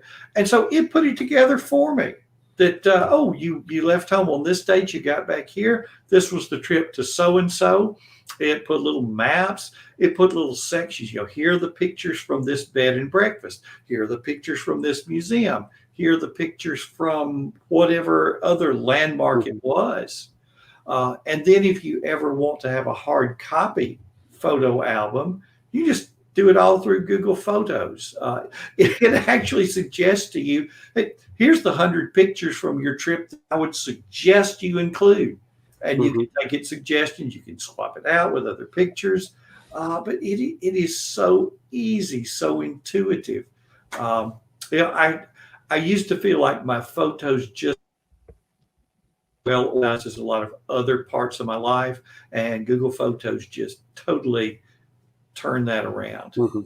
Yeah, just so that everybody's aware, when you level up to that 2 terabyte plan, which is $10 a month or $99 a year, so you're saving some money there by buying it on the annual basis, you're buying into the Google One plan that gives you what is currently the Google One VPN. So you're getting an Android VPN for now, and eventually that will scale out to the devices in your home on the desktop. And you're getting a whole bunch of also Google One perks. And so you should always check your Google One app and see what perks are available. So for example, when I buy things from the Google store, it provides a discount back, a percentage back in terms of credit to the Google store. So each device I buy after that, I'm saving money on that that future purchase. So there's some little benefits that Google One gives you once you are subscribed to Google One, and especially at that 2 terabyte plan, you're given some greater benefits on that, and you can extend that to in your family. So in your Google family library, you can extend to those people, and that's been really useful for being able to say, oh, by the way, here goes a little Google Play movies, $1.99 rental, where you would normally pay $7 or $10 for that rental. Now you get a little bit of a perk, so you end up making your money back by being at that level. I've definitely made my money back on being at that level now, twice over by just taking advantage of the perks in the system. Art, your new tool of the week. Are you going to screen share? Yes. I'm going to try, let's see, share screen. All right. Everybody wave and look at each other. So what I am going to show you is in Microsoft Edge. Yes, I am a fan of Edge. I think they're doing good things since they switched to the Chromium engine. And what I'm going to show you is, we're going to go to a different page here so you're not looking at yourselves. Collections. Collections are a function that's built into Edge that allows you to capture web pages in a style similar, I've heard similar to Pinterest in thinking. It allows you to create these collections of web pages. You're able to go through, and it not only grabs an image off of the page, but a direct link, the actual destination link. What I like about collections are two things. One, actually three things. One, it's very easy to go through and organize and create these collections of bookmarks. And honestly, bookmarks up here are just a bit of a pain in the neck. These I find are much more intuitive and much easier to work with.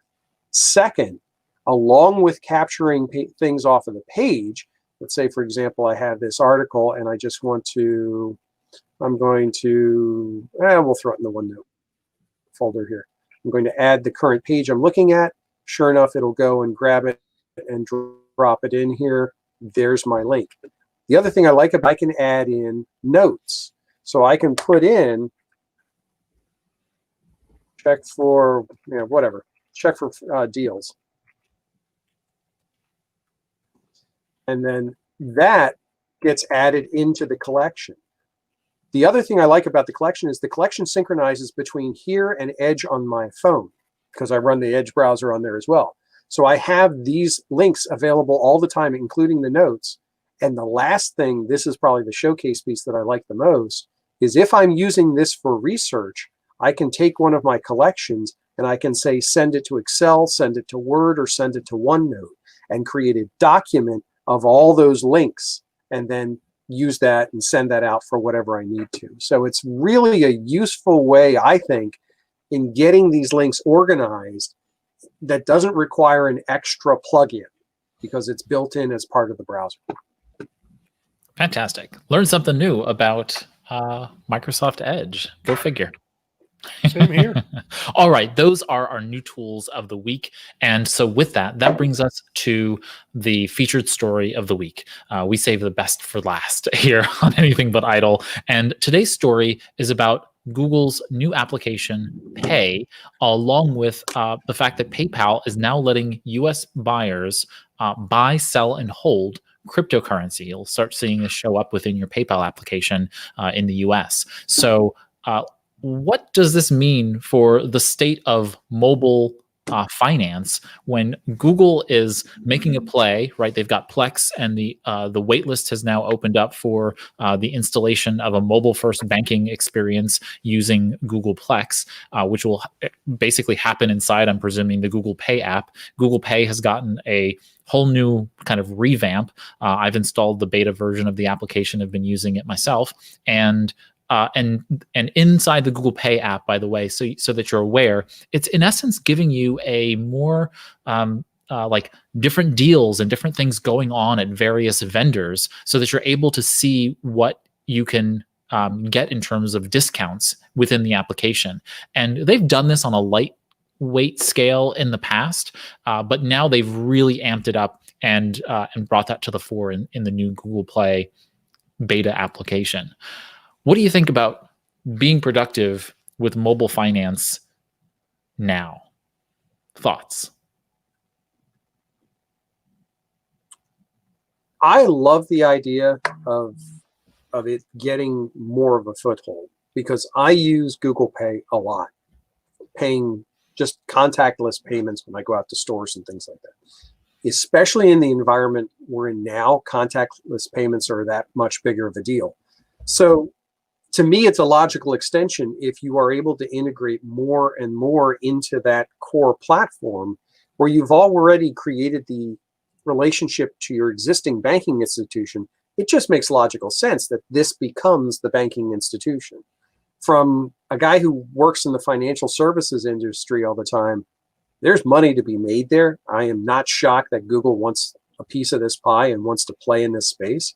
But I think what they can bring to the table for this will take it in a huge step and maybe, hopefully, get more and more people to start adopting and using this, because I think that's one of the challenges we have. You look at platforms like Venmo and that sort, they get a lot of traction because it becomes a ubiquitous transfer between individuals.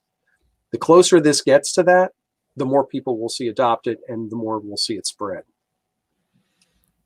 Yeah, so Google had at first, Google Wallet, and there have been a couple of iterations of this, but Google Wallet was the one that I particularly picked up on a while back, and that had a physical card associated with it. And of course, because of the EMV compliance issues, bringing the chip card many people know of from Europay, MasterCard, and Visa, hence EMV compliance, that chip card, which the Europeans have known for the better part of 20 years, here in the States, they are pushing forward in bringing that security provisioning to our physical cards. And by doing so, that really killed off a lot of different, the whole smart card movement, right? There was for a short period of time, there was a whole bunch of interesting cards that would show up that you could put multiple credit cards on the same card. I bought several of those. They're all now defunct. But I was all bought in on the smart card concept. I could go to the gym, use NFC, pass right in with the same card. I could have multiple credit cards associated with it. There was a little display on it, punch the card, shuffle through the various cards, worked like a charm. That was all with magnetic striping. But because of EMV chip compliance, most of those businesses have gone out of business. There's only one left on the market, and they're really still only magnetic. They have a chip, but the chip actually is not for payment, which is very frustrating. So where Google goes with this is really important, tied to the physical ecosystem. I think that if this Google Pay application can be tied to a bank card and can give us some backwards compatibility, I think that could be useful and probably the piece that's most difficult for almost anyone to deal with. So I think the Citibank connection is the part that I think makes it more useful, because you can get a Citibank Visa debit card and now use that out in the real world where your phone, if it's dead, you can't access your money. And so I think that's the piece that's kind of the missing element here. And then Augusto, go for it, and then I can double back on the cryptocurrency topic. I also use those, and I agree with you. I loved my Apple Pay. I don't do the Google Pay. Obviously, I live in iOS, but I love the watch. I love my credit cards and everything on the watch. And I think it is interesting when you look PayPal, how all the ways they have gone into really being a really serious solution for many of this. And they have that. They now will have the cryptocurrency. They have the virtual cards, and it is, for me, it's amazing seeing how we have really evolved into move. I even had a friend of mine who traveled from Canada to the United States pre-COVID, and he got in here, and when he got to the airport to rent the car, he discovered that he has forgot his wallet. Okay, that is a big problem when you're traveling from a country to another country, and he just carried his phone with his ID on the back. That's the only thing he carries. So, but with the Apple Watch, he was able to spend the week on every place. The only condition to go out is the place you need to accept the digital wallet. But other than that, he was really fine. So it is really awesome to be able to see those things. Yeah, I think my only other comment is, and by the way, Google Pay is coming to iOS. I think they're currently testing it in India, but the application is going to be sure. available on the iOS platform. I see it already in the App Store, but I'm not quite sure you can download it in the States. Either way, the other side to this is cryptocurrency coming to PayPal. Obviously, PayPal is making a huge kind of statement in furtherance of cryptocurrency becoming a mainstay of our whole, financial ecosystem. And that really means a couple of things for me. One is that cryptocurrency is now capable of being bought and sold in a trivial manner. That is a fundamental change to how it's been to date. You've needed to either be very tech savvy to be able to mine cryptocurrency and make it from the systems, which is virtually impossible for some of the more mainstay cryptocurrency like Bitcoin.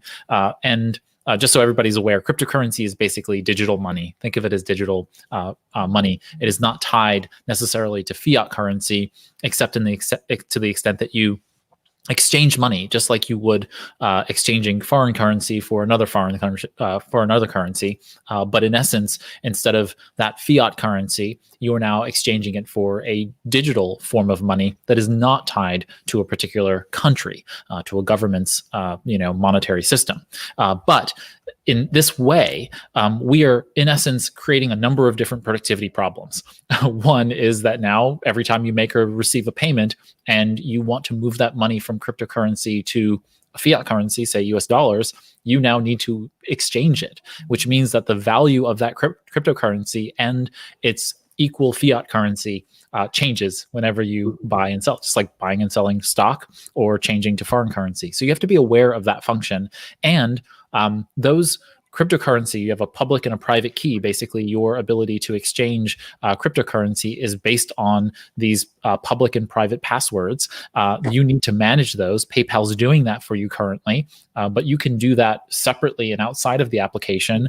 And when you do that, there are all kinds of problems that arise. And I'm curious about how people are going to really manage that component because PayPal's making it really easy, but then you step outside of that PayPal ecosystem and it becomes much, much more difficult. There are physical and soft, physical meaning physical hardware that you can save these cryptocurrency onto, as well as soft wallets, as they call them, applications. PayPal is a soft wallet. So be very mindful of the fact that cryptocurrency isn't as easy as just having money in the bank and having cash, physical bills, and change. This is only digital. They're only ones and zeros, and they're protected only by the value of that currency in and on the exchanges. Any other final thoughts, comments, clarifications regarding PayPal, US currency, cryptocurrency, Google Wallet, Google Pay, and all that fun stuff? No, I think we're good. Wonderful. All right.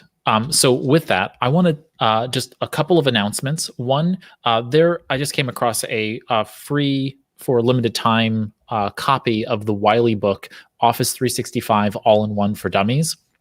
I'll put a link to this in the show notes so that you can download it, but you can get a free copy of the Office 365 kind of tutorial. And it's useful to kind of run through. And if you use Office 365, it gives you a real quick rundown.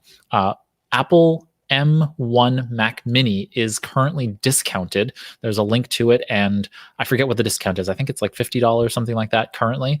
So it brings the price down fairly well, and this is kind of you'll see this holiday season, a lot of the Black Friday holiday discounts are not on Black Friday. They're like before it. They're a week, 2 weeks beforehand, trying to get ahead of the other retailers.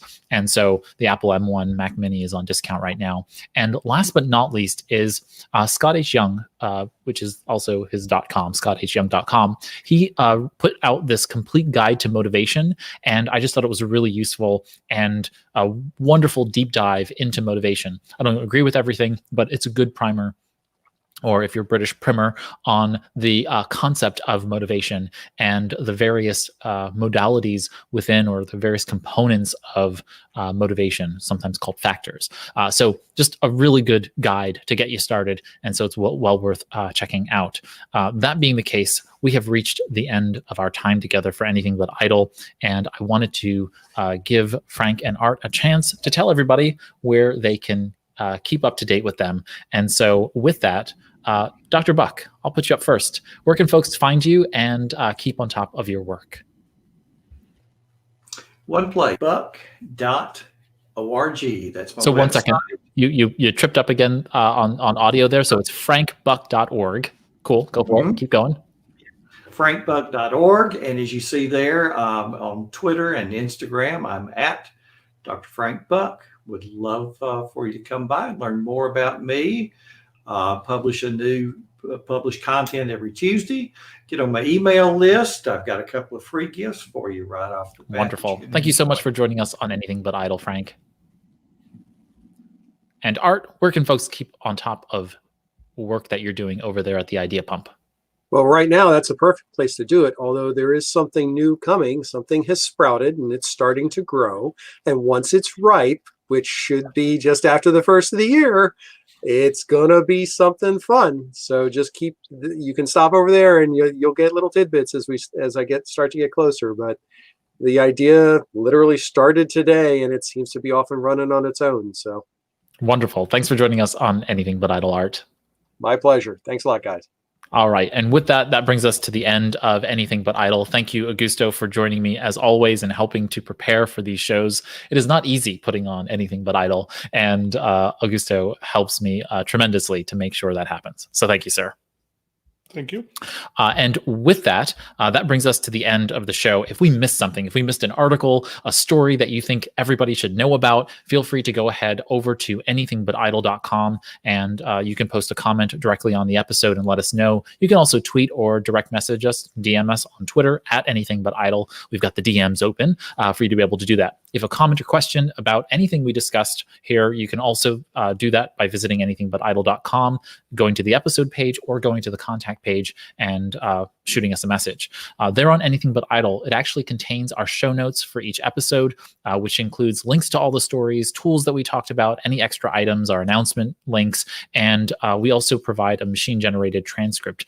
We use otter.ai to just transcript the audio from our episodes, and we put that there for you to read and download. If this is your first time watching the live stream or listening to the podcast, feel free to subscribe and or rate and review us. The like button on YouTube helps to bring new productivity listeners to the fold, and those reviews on the podcast application ecosystems really help to bring new listeners to the fold. And so thank you for doing that. With that, take care, everybody. Here's to your productive life.